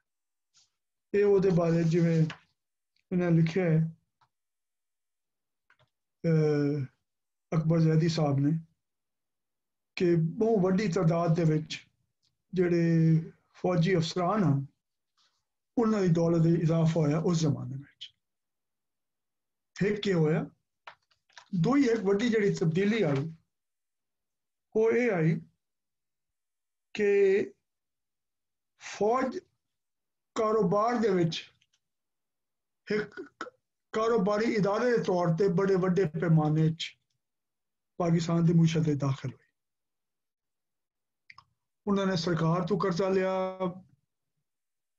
फौज के बजट तो पैसा लिया, किहड़े तरीके नाल आया ये बारे ज़्यादा कोई काम नहीं हुआ, लेकिन ये बारे लोगों ने काम किया। आयशा सिद्दीका ने भी दूसरे लोगों ने भी कि उन्होंने शुरू किया कि अपनी वेलफेयर फाउंडेशन बनानी शुरू की, आर्मी दी ते नेवी दी जिहड़ी बहरिया है एयरफोर्स की फाउंडेशन बनाई ते हर तरह के कारोबार जिहड़े अस्करी दे नाल जुड़े बेशुमार इदारे, जमीन की डिवेलपमेंट का काम भी, घर बनावन दा भी, बैंक भी, पानी भी, शुगर मिलां भी, सीमेंट भी, सारे वो वड्डी तादाद आना शुरू हो गए। उस तरह की सनअतकारी उन्होंने की। एक तो उन्होंने ਉਹਦੀ ਵੱਡੀ वजह यह आई कि ਜਿਹੜੇ रिटायर्ड जवान हैं ਤੇ फौजी अफसरान ਨੂੰ ਉਹਦੇ ਨੌਕਰੀਆਂ ਮਿਲ ਰਹੀਆਂ। ਦੂਜਾ ਉਹਦੇ ਨਾਲ खुद फौज ਦੇ ਆਪਣੇ ਵਸਾਇਲ ਉਹ ਵੱਧ ਗਏ ਮੁਸ਼ਤ ਤੇ ਹੁਣ ਉਹਨਾਂ ਦੇ ਆਖਣ ਦੇ ਮੁਤਾਬਿਕ ਕੋਈ ਤਕਰੀਬਨ 23% ਜਿਹੜੇ ਨਾ ਆਇਸ਼ਾ सिद्दीका के मुताबिक वो फौज के ਜਿਹੜੇ हिस्से सन साड़ी इकोनॉमी ਦੇ ਵਿੱਚ ਉਹ फौज ਦੇ ਕੋਲ ਜਿਹੜੇ ਇਸ तरह ਦੇ सनअती इदारे बनाए। ਹੁਣ एक तो यह है कि उन्होंने बहुत सारा ਜਿਹੜੇ वसाइल का हिस्सा है ਜਿਹੜਾ निजी शोबे को होना चाहिए या आम शहरियों को वो अपने उसे ले लिया। लेकिन ਜਿਹੜੀ उस तो ज़्यादा अहम गल है पाकिस्तान ਦੇ ਵਿੱਚ लुटपाट से तो ਸਾਨੂੰ ਸਭ ਨੂੰ शिकायत है, लेकिन जी वड्डी शिकायत है ना कर्जा या लुटपट वो तरक्की उस तरीके नाल ही है सारी दुनिया की उंज हुई है, कर्जे सब ने लैन। लेकिन यह कि जो तुम कर्जा लेंदे हो या लुटपट करेंदे हो उन्होंने इस तरीके नाल खर्च करेंदे हो कि उस नाल आमदनी तुहाडी भी वधे, जिहड़े लोग तुहाडे वास्ते काम करेंदे पैन उन्हां दी भी वधे ते तुहानू जिहड़ा है कोई रोजगार भी पैदा करो, कोई मुनाफा भी पैदा करो, मुल्क अगों जी वो काम नहीं होंदा पे। मैं पहले गल की है कि चो के खांदे पे हो या घो के खांदे पे हो, ते वो बुनियादी गल ये नहीं है कि भाई उन्होंने को चला गया, लेकिन जो चला गया उन्होंने जी सनत लाई है वो कोई मुनाफा बख्श या मुकाबला करने वाली सनत नहीं है, तो ना ही वो तुसा इनसार कर सकते हो। ये शौकत आयशा सिद्दीका का एस्टीमेट है कि 23% है, लेकिन तुम खुद रिसर्च कर सकते हो कि अकबर जैदी ने अपने मजमूए का जिक्र किया कि वो जो पैसा खर्च होता पाया उन्होंने को है वो लगता किस तरीके नाल पे वो जो इदारे बनाते पे हो वो मुसलसल जड़ा है अवाम मतलब टैक्स चोरी करके या अवाम के टैक्स का पैसा लैके या कब्जा करके वसाइल ते उन्हें चलना है, या उन्हें अपने अंदर वो सलाहियत है कि वो मुकाबला कर सके मुल्क के अंदर ते मुल्क तो बाहर दूसरी सनतां नाल ते मुल्क वास्ते कोई वसाइल वधा सके। ਤੇ ਨੌਕਰੀਆਂ ਪੈਦਾ ਕਰ ਸਕੇ। ਉਹ ਤਾਂ ਆਪਣੇ ਹੀ ਜਿਹੜੇ ਰਿਟਾਇਰਡ ਲੋਕ ਹਨ ਉਹਨਾਂ ਦੀ ਨੌਕਰੀਆਂ ਦਾ ਪੂਰਾ ਬੰਦੋਬਸਤ ਨਹੀਂ ਕਰ ਸਕਦੇ, ਉਹ ਹੀ ਸਾਰੇ ਸਿਵਲ ਸਰਵਿਸ ਵਿੱਚ ਤੇ ਪ੍ਰਾਈਵੇਟ ਸੈਕਟਰ ਇਤਨੀ ਵੱਡੀ ਤਾਦਾਦ ਵਿੱਚ ਆ ਗਏ ਹਨ ਤੇ ਉਹ ਹੱਲ ਕੋਈ ਬਿਹਤਰੀਨ ਹੱਲ ਨਹੀਂ ਹੈ। ਬਾਲ ਇਹ ਦੋ ਚੀਜ਼ਾਂ ਹੋਈਆਂ, ਇੱਕ ਬਲੈਕ ਇਕੋਨੋਮੀ ਤੇ ਦੂਆ ਫੌਜ ਦਾ ਜਿਹੜਾ ਹੈ ਨਾ ਮੁਲਕੀ ਮਿਊਸ਼ਤ ਦੇ ਵਿੱਚ ਅਮਲ ਦਖਲ ਤੇ ਹਿੱਸਾ, ਉਹ ਵਾਤੀਆ ਜ਼ੀਆਉਲ ਹਕ ਸਾਹਿਬ ਦੇ ਜ਼ਮਾਨੇ ਵਿੱਚ। ਲੇਕਿਨ ਉਸ ਜ਼ਮਾਨੇ ਇਮਦਾਦ ਕਿਉਂਕਿ ਖੁੱਲੀ ਆਈ ਉਹਨਾਂ ਨੂੰ ਤੇ ਇਸ ਵਾਸਤੇ ਉਹ ਕਮਜ਼ੋਰੀ ਮਿਊਸ਼ਤ ਦੀ ਜ਼ਾਹਿਰ ਨਹੀਂ ਹੋਈ। ਇਹਨੂੰ ਆਖਦੇ ਹਨ ਬੋਰੋਡ ਪ੍ਰੋਸਪੈਰਿਟੀ, ਕਿ ਕਰਜ਼ੇ ਤੇ ਲਈ ਹੋਈ ਖੁਸ਼ਹਾਲੀ, ਉਹ ਸਾਨੂੰ ਮਿਲ ਗਈ। ਲੇਕਿਨ ਸਨਅਤ ਦਾ ਵਧਾ, ਤਰੱਕੀ, ਰੋਜ਼ਗਾਰ ਦਾ ਉਸ ਤਰੀਕੇ ਨਾਲ ਨਹੀਂ ਹੋਇਆ ਜਿਹੜਾ ਕੋਈ ਸਹੀ ਤਰੀਕੇ ਦੀ ਸਰਮਾਇਆਕਾਰੀ ਹੋਵੇ। ਕਿਉਂਕਿ ਸਾਡਾ ਖਿਆਲ ਹੈ ਜ਼ੀਆਉਲ ਹਕ ਸਾਹਿਬ ਦਾ ਵੀ, ਦੂਈ ਕਿਆਦਤ ਦਾ ਵੀ, ਕਿ ਹਾਲ ਇਹ ਜੰਗ ਲੰਬੀ ਚੱਲਣੀ ਹੈ। ਉਹਨਾਂ ਨੂੰ ਇਹ ਨਾ ਖਿਆਲ ਕਿ ਇਤਨੀ ਜਲਦੀ ਕੰਮ ਖਤਮ ਹੋਵੇ ਸੀ, ਸੋਵੀਅਤ ਯੂਨੀਅਨ ਫੌਜਾਂ ਘਟ ਰਿਹਾ ਸੀ, ਉਹਨਾਂ ਦਾ ਆਪਣਾ ਬੁਹਰਾਨ ਪੈਦਾ ਹੋ ਗਿਆ ਸੀ।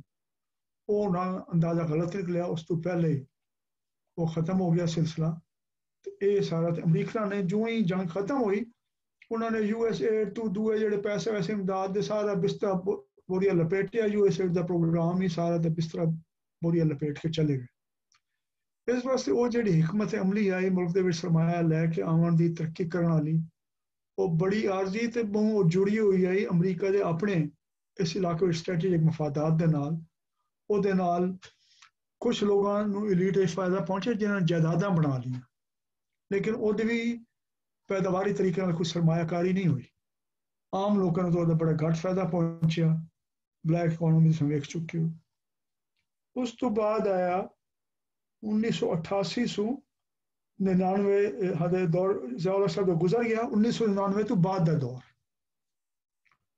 1999 ਦੇ ਬਾਅਦ ਇਹ ਆਇਆ। ਮੇਰੇ ਖਿਆਲ ਜ਼ੀਆਉਲ ਹਕ ਦੇ ਜ਼ਮਾਨੇ ਵਿੱਚ ਹੀ ਸ਼ਾਇਦ ਪ੍ਰੈਸਰ ਅਮੈਂਡਮੈਂਟ ਲੱਗ ਗਈ ਹੈ, ਮੈਨੂੰ ਸਹੀ ਸਾਲ ਯਾਦ ਨਹੀਂ ਹੈ। ਤੇ ਪਾਕਿਸਤਾਨ ਦੇ ਵਿੱਚ ਉਹ ਪ੍ਰੈਸਰ ਅਮੈਂਡਮੈਂਟ ਲੱਗਣ ਦੀ ਵਜ੍ਹਾ ਤੋਂ ਕਾਨੂੰਨੀ ਤੌਰ ਤੇ ਪਾਬੰਦੀ ਲੱਗ ਗਈ ਕਿ ਅਮਰੀਕਾ ਪਾਕਿਸਤਾਨ ਨੂੰ ਮਾਲੀ ਇਮਦਾਦ ਨਹੀਂ ਦੇ ਸਕਦਾ। 1989 ਠੀਕ ਹੈ ਜੀ। ਹੁਣ ਕੀ ਹੋਇਆ? ਹੁਣ ਪਾਕਿਸਤਾਨ ਨੇ ਅਮਰੀਕਾ ਨੂੰ ਆਖਿਆ ਵੀ ਸਾਡਾ ਤਾਂ ਹੁਣ ਕੰਮ ਨਹੀਂ ਚੱਲਦਾ, ਤੁਸੀਂ ਤਾਂ ਆਪਣਾ ਬੋਰੀਆ ਬਿਸਤਰਾ ਲਪੇਟ ਗਏ, ਪਾਬੰਦੀ ਲੱਗ ਗਈ ਹੈ। ਤੇ ਉਹਨਾਂ ਦੇ ਹੁਕਮਰਾਨ ਤਬਕਿਆਂ ਨੂੰ ਇਹ ਪਤਾ ਹੈ ਕਿ ਪਾਕਿਸਤਾਨ ਨੂੰ ਅਸਾਂ ਐਲੀਏਨੇਟ ਨਹੀਂ ਕਰਨਾ, ਨਖੇੜਨਾ ਪੂਰੀ ਤਰ੍ਹਾਂ ਨਹੀਂ ਹੈ, ਨੁਕਰੇ ਨਹੀਂ ਲਾਉਣਾ। ਭਾਵੇਂ ਅਸਾਂ ਤੇ ਜ਼ੋਰ ਪਾਵੀਏ ਲੇਕਿਨ ਅਸੀਂ ਕੋਈ ਨਾ ਕੋਈ ਇਹਦੇ ਨਾਲ ਰਸਤਾ ਰੱਖਣਾ। ਉਹਨਾਂ ਨੇ ਇਹਦਾ ਤਰੀਕਾ ਇਹ ਕੱਢਿਆ, ਇਹਨਾਂ ਨੇ ਆਖਿਆ ਜੀ ਚਲੋ ਤੁਸੀਂ ਸਾਨੂੰ ਸਰਕਾਰ ਨੂੰ ਤਾਂ ਪੈਸੇ ਨਹੀਂ ਦੇ ਸਕਦੇ, ਲੇਕਿਨ ਤੁਸੀਂ ਇੱਕ ਕੰਮ ਕਰੋ, ਗੈਰ ਸਰਕਾਰੀ ਇਦਾਰਿਆਂ ਨੂੰ ਤੇ ਪੈਸੇ ਦੇ ਸਕਦੇ ਹੋ। ਤੇ ਉਸ ਮੌਕੇ ਤੇ ਇਹਨਾਂ ਹਾਲਾਤ ਦੀ ਵਜ੍ਹਾ ਤੋਂ ਇਹ ਤਿਆਰ ਹੋਏ NGOs ਦੇ ਵਾਸਤੇ ਗੈਰ ਮੁਲਕੀ ਫੰਡਿੰਗ ਦੀ ਇਜਾਜ਼ਤ ਦੇਣ ਵਾਸਤੇ, ਜਿਹਨਾਂ ਤੇ ਪਹਿਲੇ ਸਭ ਸ਼ੱਕ ਕਰਿੰਦੇ ਹਨ। ਹਾਲਾਂਕਿ ਮਿਲਦਾ ਉਹਨਾਂ ਨੂੰ ਕੁਝ ਨਹੀਂ, ਉਹਨੂੰ ₹1 1 ਆਨਾ ਵੀ ਨਾ ਮਿਲਦਾ ਉਸ ਮੁਸ਼ਕਿਲ ਨਾਲ NGOs ਕੋਲ ਜਿੰਨਾ ਪੈਸਾ ਆਉਂਦਾ। ਜੇ ਪ੍ਰਾਈਵੇਟ ਸੈਕਟਰ ਤੇ ਫੌਜ ਨੂੰ ਪੈਸੇ ਮਿਲਦਾ ਉਹਦੇ ਨਾਲ ਮੁਕਾਬਲਾ ਕਰੋ, ਉਹਦੀ ਕੋਈ ਜ਼ਿਆਦਾ ਹੈ ਨਹੀਂ। ਲੇਕਿਨ ਬਾਤੀ ਉਹਦੇ ਨਾਲ ਇਹ ਹੋਇਆ, ਉਹਨਾਂ ਆਖਿਆ ਜੀ ਇਹ ਦੇਸੋ ਇਵਨ ਕਿ ਸਕੂਲ ਖੁੱਲੇ ਸਨ, ਕਲੀਨਿਕ, ਡਿਸਪੈਂਸਰੀਆਂ, ਛੋਟੇ ਮੋਟੇ ਤਰੱਕੀਆਤੀ ਕੰਮ ਕਰੇ ਸਨ। ਉਹ ਜਿਹੜੇ NGOs ਤੇ ਸ਼ੱਕ ਕਰਿੰਦੇ ਹਨ ਜਾਂ ਬਹਿਰੋਂ ਇਸ ਗੱਲ ਤੇ ਸ਼ੱਕ ਕਰਿੰਦੇ ਹਨ ਕਿ ਖੁਦ ਬੇਸ਼ੱਕ ਪੈਸੇ ਲੈਂਦੇ ਰਹੋ ਉਹਨਾਂ ਕੋਲ, ਲੇਕਿਨ ਆਮ ਤਨਜ਼ੀਮ ਜਿਹੜੀ ਲੋਕਾਂ ਵਾਸਤੇ ਕੰਮ ਕਰਨ ਦੀ ਉਹ ਲਵੇ ਤਾਂ ਉਹ ਗੈਰ ਮੁਲਕੀ ਏਜੰਟ ਹੈ, ਉਹ ਮਸ਼ਕੂਕ ਹੈ। ਤੁਸੀਂ ਖੁਦ ਲੈ ਕੇ ਬੋਝੇ 'ਚ ਪਾਈ ਵੰਜੋ ਤਾਂ ਕੋਈ ਮਸ਼ਕੂਕ ਨਹੀਂ। 50% ਇਕੋਨਮੀ ਬਲੈਕ ਇਕੋਨਮੀ ਮਾਰ ਵੰਜੀ, ਉਹਦੀ ਕੋਈ ਫਰਕ ਨਹੀਂ। ਉਸ ਤੋਂ ਬਾਅਦ ਇੱਕ ਨਵਾਂ ਜਿਹੜਾ ਹੈ ਨਾ ਉਹ ਮਤਲਬ 1999 ਤੋਂ ਪਹਿਲੇ ਸ਼ੁਰੂ ਹੋ ਗਿਆ, ਲੇਕਿਨ ਉਹ ਉਹਨਾਂ ਨੇ ਐਸਾ ਇਜਾਜ਼ਤ ਦੇਣੀ ਸ਼ੁਰੂ ਕਰ ਦਿੱਤੀ। ਤੇ ਉਹ ਜਿਹੜਾ ਥਰਡ ਸੈਕਟਰ ਹੈ, ਨਾਨ ਗਵਰਨਮੈਂਟ ਸਿਵਲ ਸੁਸਾਇਟੀ, ਉਹਦੇ ਵਾਸਤੇ ਪੈਸਾ ਆਉਣਾ ਸ਼ੁਰੂ ਹੋ ਗਿਆ। ਲੇਕਿਨ ਉਸ ਤੋਂ ਬਾਅਦ ਵੀ ਹੁਣ ਤੱਕ ਜਿਹੜੀ ਹਕੂਮਤਾਂ ਆਈਆਂ ਉਹਨਾਂ ਨੇ ਇੱਕ ਨਵੀਂ ਕੋਸ਼ਿਸ਼ ਹੋਈ, ਇੱਕ ਪਾਸੇ NGO ਨੂੰ ਇਜਾਜ਼ਤ ਦਿੱਤੀ, ਦੂਈ ਕੋਸ਼ਿਸ਼ ਮਹਿਬੂਬ ਹਕ ਸਾਹਿਬ ਨੇ ਕੀਤੀ। ਸੋਸ਼ਲ ਐਕਸ਼ਨ ਪਲਾਨ ਦੇ ਤਹਿਤ ਮੇਰੇ ਖਿਆਲ 8 ਅਰਬ ਰੁਪਇਆ ਉਹਨਾਂ ਨੇ ਡੋਨਰਸ ਤੋਂ ਇਕੱਠਾ ਕੀਤਾ। ਮਹਿਬੂਬ ਹਕ ਸਾਹਿਬ ਨੂੰ ਅਹਿਸਾਸ ਹੋ ਗਿਆ ਕਿ ਜਿਹੜੀ ਮੈਂ ਪੁਰਾਣੀ ਪਾਲਿਸੀ ਕੀਤੀ ਹੈ ਤਰੱਕੀ ਦੀ, ਕਿ ਮੁਆਸ਼ੀ ਤਰੱਕੀ, ਅਫਰਾਦੀ ਤਰੱਕੀ ਦੇ ਬਗੈਰ ਉਹ ਕੰਮ, ਉਹਦਾ ਨਤੀਜਾ ਠੀਕ ਨਹੀਂ ਨਿਕਲਿਆ। 20 ਘਰਾਣੇ ਬਣ ਗਏ, ਮੁਲਕ ਦੇ ਵਿੱਚ ਪਾੜਾਂ ਪੈ ਗਈਆਂ, ਮੁਲਕ ਬਣਿਆ ਟੁੱਟਿਆ ਗਿਆ। ਤੇ ਹੁਣ ਇਸ ਵਾਸਤੇ ਉਹਨਾਂ ਤੇ ਖਰਚ ਕਰਨਾ ਜ਼ਰੂਰੀ ਹੈ। ਉਹਨਾਂ ਨੇ ਸੋਸ਼ਲ ਐਕਸ਼ਨ ਪ੍ਰੋਗਰਾਮ ਸ਼ੁਰੂ ਕੀਤਾ। लेकिन सोशल एक्शन प्रोग्राम ते इतने पैसे लगने के बावजूद ते ਉਹਦੀ ਕਾਮਯਾਬੀ ਇਸ ਵਾਸਤੇ ਨਹੀਂ ਹੋਈ ਕਿ ਸੋਸ਼ਲ ਐਕਸ਼ਨ ਪ੍ਰੋਗਰਾਮ ਜਾਂ ਹੋਰ ਬਹੁਤ ਸਾਰੇ ਪ੍ਰੋਗਰਾਮ ਜਿਹੜੇ ਵਰਲਡ ਬੈਂਕ ਨੇ UNDP ਨੇ ਸਪੋਰਟ ਕੀਤੇ ਉਹਨਾਂ ਦੇ ਕੰਮ ਕਰਨ ਦਾ ਉਹ ਤਰੀਕਾ ਰਿਹਾ ਜਿਹੜਾ ਸਰਕਾਰ ਦੇ ਕੰਮ ਕਰਨ ਦਾ ਤਰੀਕਾ ਹੈ ਬਹੁਤ ਸਾਰਿਆਂ ਦਾ ਜਾਂ ਠੇਕੇਦਾਰਾਂ ਦੇ ਕੰਮ ਕਰਨ ਦਾ ਤਰੀਕਾ ਹੈ ਉਹਨਾਂ ਨੇ ਲੋਕਾਂ ਨੂੰ ਰਲਾਇਆ ਨਹੀਂ ਇੱਕ ਤੇ ਫੈਸਲੇ ਕਰਨ ਦੇ ਵਿੱਚ ਨਾਲ ਲੋਕਾਂ ਦੀ ਆਪਣੀ ਸਲਾਹੀਅਤ ਤੇ ਹੁਨਰ ਵਧਾਉਣ ਦੇ ਵਿੱਚ ਉਹਨਾਂ ਦੇ ਹਿੱਸੇ ਉਹਨਾਂ ਦੇ ਐਸੈਟਸ ਪੈਦਾ ਕਰਨ ਵਿੱਚ ਉਹਨਾਂ ਨੂੰ ਆਪਣੇ ਪੈਰਾਂ ਤੇ ਖੜੇ ਕਰਨ ਦੇ ਕਾਬਿਲ ਕਰਨ ਵਾਸਤੇ ਸਾਰੀਆਂ NGOs ਇਹੋ ਜਿਹੇ ਨਹੀਂ ਹਨ ਕੁਝ ਐਸੀਆਂ ਵੀ ਹਨ ਜਿਨ੍ਹਾਂ ਦੀ ਸੋਚ ਵੱਖਰੀ ਹੈ ਜੋ ਸਮਝਦੇ ਹਨ ਕਿ ਲੋਕਾਂ ਨੂੰ ਤਿਆਰ ਕਰਨਾ ਇਹਨਾਂ ਦੀ ਤਨਜ਼ੀਮਾਂ ਬਣਾਉਣਾ ਇਹਨਾਂ ਨੂੰ ਹੁਨਰ ਸਿਖਾਉਣਾ ਇਹਨਾਂ ਨੂੰ ਬਚਤ ਕਰਨਾ ਸਿਖਾਉਣਾ ਇਹਨਾਂ ਨੂੰ ਕਰਜ਼ੇ ਦੇਣਾ ਇਹਨਾਂ ਨੂੰ ਇਸ ਕਾਬਿਲ ਬਣਾਉਣਾ ਕਿ ਆਪਣਾ ਧੰਦਾ ਆਪਣੇ ਤੌਰ ਤੇ ਬਿਹਤਰ ਤਰੀਕੇ ਨਾਲ ਕਰ ਸਕਣ ਉਹ ਵੀ ਮੌਜੂਦ ਹਨ छोटी तादाद है ਹੁਣ भी हैं लेकिन बड़ी तादाद उस तरह की हो गई लेकिन सरकार का भार थोड़ा जिहा हौला हो गया कि लोग साढ़े सिर से हर वेले आके वो खलोते रहें हर वास्ते चलो छोटे मोटे मनसूबे इत्थे आते शुरू होने उत्थे नौकरियां भी बेशुमार लोगों को मिल रहे सन छोटे मोटे माइक्रो इंफ्रास्ट्रक्चर बन रहे सन कर्जा मिलने नाल लोगों के कारोबार भी शुरू हो गए सन नौकरियां भी शुरू हो गए सन ते दूई वजह 1999 तो पहले भी NGOs ਨੂੰ ਮਿਲਣੇ ਸ਼ੁਰੂ ਹੋ ਗਏ ਫੰਡ ਤੇ ਮਦਦ ਉਹਦੀ ਵਜ੍ਹਾ ਇਹ ਆਈ ਕਿ ਅਫਗਾਨਿਸਤਾਨ ਦੇ ਵਿੱਚ ਜਿਸ ਵੇਲੇ ਇਹ ਨੇਟੋ ਦੇ ਮੁਲਕ ਗਏ ਇੱਕ ਤਾਂ ਇਹਨਾਂ ਨੇ ਮੁਜਾਹਿਦੀਨ ਨੂੰ ਅਸਲਾ ਦਿੱਤਾ ਤਰਬੀਅਤ ਦਿੱਤੀ ਪੈਸਾ ਦਿੱਤਾ ਲੇਕਿਨ ਉਹਨਾਂ ਦੇ ਕੈਂਪ ਬਣ ਗਏ ਬਹੁਤ ਵੱਡੀ ਤਾਦਾਦ ਬਾਰਡਰ ਤੇ ਸਰਹੱਦ ਤੇ ਆ ਕੇ ਬਹਿ ਗਈ ਪਾਕਿਸਤਾਨ ਤੇ ਅਫਗਾਨਿਸਤਾਨ ਦੀ ਬੇਸ਼ੁਮਾਰ ਲੋਕ ਬੇਘਰ ਹੋ ਗਏ ਤੇ ਇਹਨਾਂ ਨੇ ਵਕਤ ਉੱਥੇ NGOs ਬਣਾਈਆਂ ਅਫਗਾਨਿਸਤਾਨ ਦੇ ਅੰਦਰ ਤਾਂ ਕਿ ਲੋਕਾਂ ਦੀ ਹਮਦਰਦੀ ਸਾਡੇ ਨਾਲ ਰਹੇ ਇਹ ਜੰਗ ਦਾ ਜਿਹੜਾ ਬਾਹਰ ਪਿਆ ਹੈ ਜਿਹੜੇ ਟੁੱਟ ਭੰਨ ਹੋਈ ਹੈ ਲੋਕ ਬੇਰੋਜ਼ਗਾਰ ਹੋਏ ਉਸ ਵਜ੍ਹਾ ਤੋਂ ਲੋਕ ਬਦਲ ਨਾ ਹੋਣ ਦਿਲ ਛੋੜ ਨਾ ਵੰਜਣ ਸਨ ਨਾ ਛੋੜ ਵੰਜਣ ਤੇ ਬੇਸ਼ੁਮਾਰ ਮਗਰਬੀ NGOs ਆਈਆਂ ਉਹ ਫੰਡ ਲੈ ਕੇ ਤੇ ਆਪਣੇ ਪ੍ਰੋਗਰਾਮ ਲੈ ਕੇ ਤੇ ਅਫਗਾਨਿਸਤਾਨ ਵਿੱਚ ਕੰਮ ਸ਼ੁਰੂ ਕਰ ਦਿੱਤਾ लेकिन वो क्योंकि बॉर्डर के उस पार ही पश्तून इस पार ही पश्तून उन्होंने पार करके इतने आना शुरू करता बल्कि इतने आके लोगों के पहले तो इलाके वसते हुए उत्थे कैंप ला लिया उत्थे अपने इज्जत छोड़ दिते चरण वास्ते उस नाल हुण इत्थे बेचैनी बदअमनी शुरू हो गई तो बस उन्होंने इत्थे सूबा सरहद दे विच खास तौर पर NGOs की सरपरस्ती करना शुरू की उन्होंने वास्ते फंड्स देने शुरू किए तो NGOs वास्ते रस्ता खुलिया पहली दफा एक तो कि डेमोनस्ट्रेशन इफेक्ट ऐसा ना हो कि अफगानिस्तान को पैसे मिलते पे असा जो उन्होंने अपने घर खोली बैठे सानू कोई देंदा नहीं पे साढ़े सिर से बाहर पै गए एक अफगानिस्तान की जंग ते दूआ प्रेशर अमेंडमेंट इन्हां दो चीज़ों की वजह तो वो एक रस्ता खोलिया गया NGOs वास्ते भी कि भी तुसां करो लेकिन वो भी हुण NGOs कई किस्मां हैं ठेकेदारी ते सरकारी तरीके नाल काम करने वाले भी हैं ਜਿਹੜੇ ਆਉਂਦੇ ਹਨ ਠੇਕਾ ਪੂਰਾ ਹੋ ਜਾਂਦਾ ਕੰਮ ਖਤਮ ਕਰਾਉਂਦੇ ਤੇ ਬਿਸਤਰਾ ਕੋਲ ਕੇ ਚਲੇ ਜਾਂਦੇ ਦੂਏ ਉਹ ਵੀ ਹਨ ਜਿਹੜੇ ਸਮਝਦੇ ਹਨ ਕਿ ਇਹ ਕੰਮ ਸਿਰਫ ਕੋਈ ਠੇਕਾ ਪੂਰਾ ਕਰਨ ਦਾ ਨਹੀਂ ਹੈ ਬਲਕਿ ਬਣ ਕੇ ਪੂਰੀ ਜਿਹੜਾ ਹੈ ਇੱਕ ਨਵਾਂ ਨਿਜ਼ਾਮ ਬਣਾਉਣ ਦੀ ਲੋੜ ਹੈ ਜਿਹਨੂੰ ਉਸਾਰਨ ਦੇ ਜਿਹਨੂੰ ਵਰਤਾਉਣ ਦੇ ਚਲਾਉਣ ਦੇ ਲੋਕ ਆਪ ਕਾਬਿਲ ਹੋਣ ਅੱਗੋਂ ਲੈ ਕੇ ਚੱਲਣ ਉਸ ਤੋਂ ਲੈ ਕੇ ਹੁਣ ਤੱਕ ਦਾ ਜਿਹੜਾ ਜ਼ਮਾਨਾ ਹੈ ਉਹਦਾ ਜਿਹੜਾ ਖੁਲਾਸਾ ਕੀਤਾ ਹੈ ਅਕਬਰ ਜ਼ੈਦੀ ਸਾਹਿਬ ਨੇ उन्होंने आख्या कि एक नवी तब्दीली ये आई जो गैर मुल्कों तो पैसा आना शुरू होया जो ब्लैक मनी तो पैसा आना शुरू होया जड़ा कि होर कुछ वसाइल आए मुख्तलिफ तरीका ना कि वड्डे पैमाने ते देहातां तो आबादी शहरों च आनी शुरू हुई अर्बनाइजेशन पाकिस्तान की शुरू हुई पहली गल दूई गल यह है कि देहात भी अर्बनाइज हो गए देहातां उन्हें आखे जी जड़ी है इंटेंसिटी जड़ी लोगों की शरह है आबादी की कदीर साहब प्रोफैसर कदीर साहब हैं अर्बन एंड रीजनल प्लानिंग के डायरैक्टर क्वींस यूनिवर्सिटी में जिन्होंने अकबर ज़ैदी ने जिक्र किया मेरे बड़े मेहरबान रहे हैं मेरी उन्होंने गल हुई एक दफ़ा उन्हें आख्या कि जी न्यूयॉर्क शहर की जी डेंसिटी है ना पापूलेशन की वो बराबर पंजाब के देहातों की डेंसिटी शुरू हो गई उसकी वजह से वड्डी तादाद लोग शहरों च आने शुरू हो गए एक मतलब गुंजान आबादी होने नाल, आबादी दे इतने कट होने नाल, अर्बनाइज होने की वजह नाल एक जिहड़ा अंदरूनी मार्केट इतने वड्डे पैमाने ते पैदा हुई, उस नाल बेशुमार छोटे पैमाने के कारोबार नवें ते ट्रांसपोर्ट उन्हां दी गुंजाइश पैदा होनी शुरू हो गई।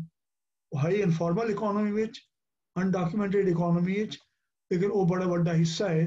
जिसले बड़ी महंगाई की गल होंदी पई होंदी है कर्जे की, तुहानूं सड़कां ते ट्रक ते गड्डियां मुसलसल चलदियां नज़र आउंदियां, मार्केटां में भरियां नज़र आउंदियां। ये इनफॉर्मल इकोनॉमी का हिस्सा है। सो इनफॉर्मल इकोनॉमी वधी, NGOs भी आईयां, अर्बनाइजेशन भी हुई, ये चीज़ां हुई। तो शहरी आबादी तकरीबन बहुत सारे जो माहिरीन हैं अर्बनाइजेशन के, उन्होंने आखना कि पाकिस्तान की इस वेले आबादी तकरीबन 50% के करीब वो शहरी आबादी शुमार की जा सकती, अर्बनाइज्ड। लेकिन दिलचस्प गल यह है कि अर्बनाइज साड़ी आबादी हो गई है, लेकिन साढ़ा जो सियासी कल्चर है वो अजे ताईं उस तरह का जमहूरी कल्चर या अर्बनाइज कल्चर नहीं बनया जिसे लोग गिरबान पकड़ सकन अपने मुंतखब नुमाइंदियां का। फर्क तो पे है पहले के मुकाबले। हुण सियासतदान नूं पता है कि अपने वोटरां नूं खुश ना रखो या वोट लैण के मौके ते खुश ना रखो तो वध तुहाडा काम नहीं चलता। इस वास्ते तुसीं वेखो अक्सर जिहड़े सियासतदान हैं, MLA MP है, उन्होंने बड़ी दिलचस्पी होंदी कि वो जी ऐसे काम करें जितों की फट्टी लग जाए। इस टेलीफोन का एक्सचेंज का इफ्तिताह उमर अयूब साहब ने करवाया, ये पुल फलाने साहब ने बनवाया, इस सड़क का फलाने ने इफ्तिताह किया, इस अस्पताल तख्तियां लावन की सियासत बड़ी अहम हो गई। उन्होंने पता है कि मैं जो वोट लैन वहना है तो लोगों ने मेरे को पूछना कि तुसीं कीता कि साडे इलाके वास्ते। एक के दुआ वोट के मौके ते उहो ही मौका होंदा है जिस वे को अपने वोटरां की थोड़ी जी वो करते हैं चापलूसी, अगे पिछे तो उन्हें पुछते नहीं ना कर भी नहीं सकते हैं। लेकिन बुनियादी तौर पर ये गड़बड़ हुई, ये कोई बकायदा मनसूबा बंदी करना, पॉलिसी बनाना, कोई लंबे अरसे के हल ऐसे कट्ठे करना लोगों के मसले वो नहीं हो। अजे तक पैटर्न ये तरीका है कि तुहानूं वोट पे है, इत्थों तुसीं जीते हो, जेड़े लोगों ने तुहानूं वोट पाया ना उस अपने हल्के दे विच उन्हां दे इलाके पानी की स्कीम लवाओ, उत्थे वंज के स्कूल बनाना, बाकी खसमान खोचरा मैंने वोट नहीं दिता तुहाडे इलाके कुछ नहीं होना। मेरा रावलपिंडी च है यूनियन काउंसिल के लोगों को इतने तलख होंदे हैं कि जी वो बन गए एक citizen board, citizen community board भी बने, CCBs मुशर्रफ साहब के जमाने उन्होंने करोड़ों रुपए भी मिले, और बावजूद MLA MP दखल अंदाजी होती आई तो उस इलाके जो कम ना होने देंगे वो आते हैं कि जजमानी का निज़ाम चलता रहा। तो एक वड्डा हिस्सा वो जजमानी का निज़ाम कायम रहा।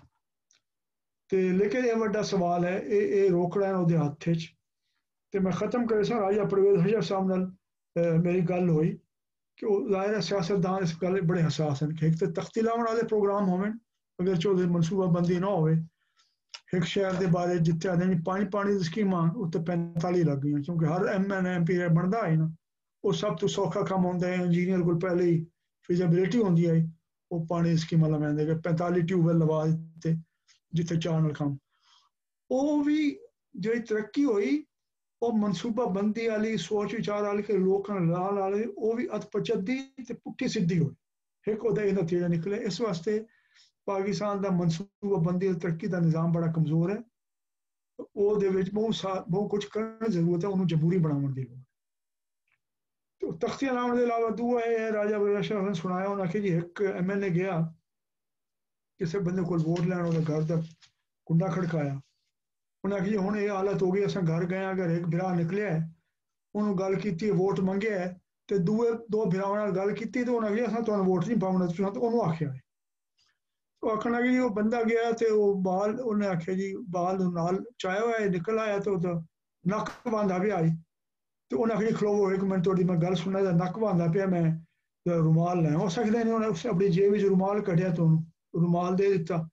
उन्हें नक्शा साहब बड़ा खुश होया कि जनाब ये तो बड़े हैं, इन्हें रुमाल भी दे दिता, मेरे बाल का ख्याल रखिया, चुम्या वापस लै गया।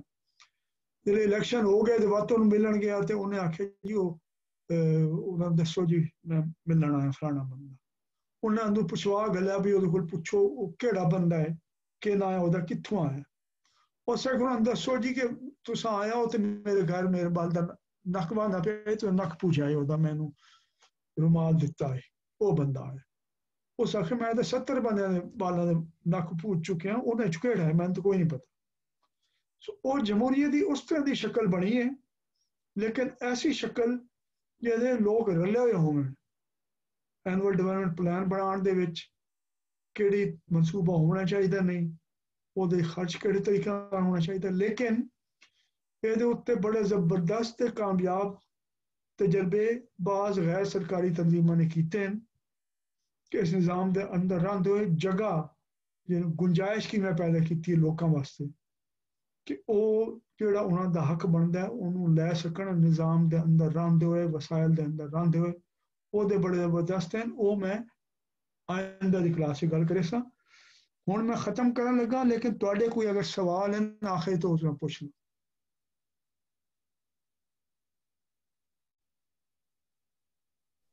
खामोशी सर एक सवाल मेरा है वो ਜਿਹੜਾ ਤੁਸੀਂ ਇਹ ਸਾਡਾ ਪਹਿਲੇ ਤਾਂ ਤੁਹਾਡੀ ਮਿਹਰਬਾਨੀ ਕਿ ਤੁਸੀਂ ਇਹ ਸਾਰਾ ਬਰੀਫ ਕੀਤਾ ਸਾਨੂੰ ਦੂਈ ਗੱਲ ਕਿ ਇਸ ਵਿੱਚ ਮੇਰੀ ਜਿਹੜੀ ਸਮਝ ਆਉਂਦੀ ਪਤਾ ਨਹੀਂ ਤੁਸੀਂ ਇਹ ਵੀ ਤੁਸੀਂ ਮੈਨੂੰ ਦੱਸਣਾ ਕਿ ਪਤਾ ਨਹੀਂ ਗਲਤ ਹੈ ਜਾਂ ਸਹੀ ਕਿ ਇਹ ਜਿਹੜਾ ਸਾਡਾ फोकस है यानी सारी तवज्जो पिछले 70 साल अंदर बाहर दे वालों सानू के लभना है ते किस तरह बाहर वाले लोगों ने सानू केड़ी इमदाद देनी भावें वो NGO होन भावें उस दे वाल रही है साडी जेड़ी तवज्जो है मैनू लगदा है कि जिस तरह तुसी भुट्टो साहब दा भी जिक्र कर रहे हैं या अयूब दा भी या बाकियां दा भी कि साडी ये तवज्जो नहीं रही कि असा अपने लोकां दी किस तरह अपने अंदर मतलब लोगों को किस तरह उन्हां दी सलाहियतां इस्तेमाल करके या उन्हां दियां ਜਿਹੜੀਆਂ ਨੇ मुख्तलिफ स्ट्रेंथ यूज करके ते बात किस तरह करना है मतलब दो गल है सुमैया हाँ बड़ी सही गल है दो गल हैं एक तो पहली गल है असूल की गल है कि असूल तरक्की का यह होंगे कि जो काम खुद कर सकते हो ना जिहड़ी चीज़ वास्ते खुद वसायल हैं उहदे वास्ते दूए की मदद ना मंगो जिहड़े काम वास्ते खुद पैसा है वो दूए को पैसा मंगना ना मंगो तुहानूं सूद भी देना पौसी ठीक है जी अच्छा असा ये असूल बनाया कि जेड़े काम वास्ते बाहरों पैसा मिल सकता है वास्ते अपना पैसा खर्च ना करो एक बुनियादी असूल है अस उस पर चलते लेकिन कर्जा लेने की हर्ज कोई नहीं है असूली तौर पर दुनिया सब तो बड़ा मकरूज मुल्क अमरीका है सब तो बड़ा खुशहाल मुल्क भी अमरीका रहा है पिछले 70 सालों के सुपर पावर है वो सब तो बड़ा मकरूज मुल्क है कर्जा लेने नहीं मैंने पहले गल की उस कर्जे को खर्च किवें करेंदे हो उस तुसां मतलब है कि एक दे दो किवें करेंदे हो उन्होंने वधांदे किवें हो उसनूं टेक्नोलॉजी ते खर्च करेंदे हो रिसर्च ते खर्च करेंदे हो कारखाने लावन ते खर्च करेंदे हो इंफ्रास्ट्रक्चर ऐसा लैंदे हो कि जिस नाल तुहाडा तिजारत जिहड़ा है आवाजावी वध जावे कारोबार वध जावे वो है असल नालायकी इत्थे है कि एक तो साडे जिहड़ा तजिया कीता है तुसां नवेद हामिद एजाज नबी है उन्होंने सर्च करना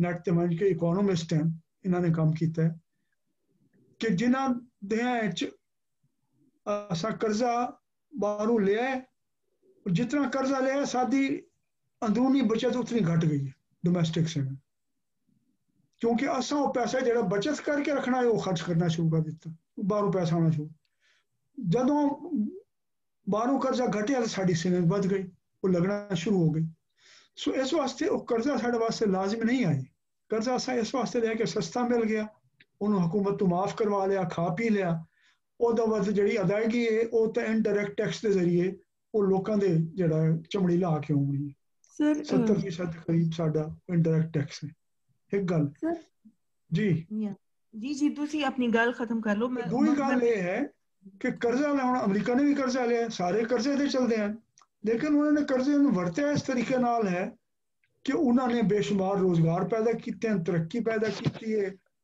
ਟੈਕਨੋਲੋਜੀ ਨਵੀਂ ਪੈਦਾ ਕੀਤੀ ਹੈ ਖੁਸ਼ਹਾਲੀ ਪੈਦਾ ਕੀਤੀ असा वो नहीं किया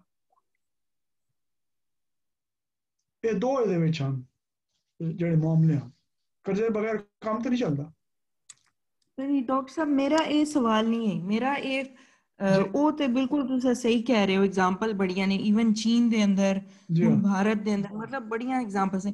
ਪਰ ਮੇਰਾ ਇਹ ਕਹਿਣਾ ਸੀ ਕਿ ਫੋਕਸ ਸਾਡੀ ਜਿਹੜੀ ਪਾਲਿਸੀ ਰਹੀ ਹੈ ਉਹ ਅੰਦਰੂਨੀ ਨਹੀਂ ਰਹੀ, ਮਤਲਬ ਉਹ ਬੈਰੂਨੀ ਰਹੀ, ਯਾਨੀ ਕਿ ਬਾਹਰ ਵਾਲੇ ਸਾਨੂੰ ਇਹ ਤਕਨੀਕੀ ਇਮਦਾਦ ਦੇ ਵੰਜਣ, ਮਤਲਬ ਬਾਹਰ ਵਾਲੇ ਜਿਸ ਤਰ੍ਹਾਂ ਅਮਰੀਕਾ ਕਿੰਨਾ ਚਿਰ ਜੰਗ ਕਰੇਗਾ ਪਾਕਿਸਤਾਨ ਅੰਦਰ, ਮਸਲਨ ਕਿ ਹੁਣ ਚੀਨ ਆਪਣੀ ਫੋਰਨ ਪਾਲਿਸੀ ਕਿਸ ਤਰ੍ਹਾਂ ਦੀ ਬਣਾ ਰਿਹਾ ਹੈ, ਜਾਂ ਅਰਬਿਸਤਾਨ ਆਪਣਾ ਉਹ ਤੇਲ ਦੇ ਨਾਲ ਕੀ ਕਰ ਰਹੇ ਨੇ, ਉਸ ਦੇ ਉੱਤੇ ਅਸਾਂ ਆਪਣੀ ਸਾਰੀ ਮਤਲਬ ਐਕਸਟ੍ਰਿੰਸਿਕ ਰਹੀ ਹੈ, मतलब सोच वो रही है कि मंगते हैं वाली, जी ਉਸ ਦੇ ਮੰਗਤਿਆਂ ਵਾਲੀ ਤੋਂ ਵੀ ਜ਼ਿਆਦਾ ਮਤਲਬ ਸੋਚ ਇਹ ਰਹੀ ਹੈ ਕਿ ਮਤਲਬ ਬਾਹਰ ਦੀ ਵੱਲ ਵੇਖਣ ਦੀ, ਅੰਦਰ ਦੇ ਵੱਲ ਵੇਖਣ ਦੀ, ਇਸ ਦੀ ਵਜ੍ਹਾ ਕੀ ਹੈ, ਇਸ ਦੀ ਸੋਸ਼ਲ ਰੀਜ਼ਨਸ ਕੀ ਹਨ ਕਿ ਅਸੀਂ ਅੰਦਰ ਕਦੀ ਵੇਖ ਹੀ ਨਾ ਸਕੇ, ਹਮੇਸ਼ਾ ਬਾਹਰ ਵੇਖਦੇ ਰਹੇ ਹਾਂ।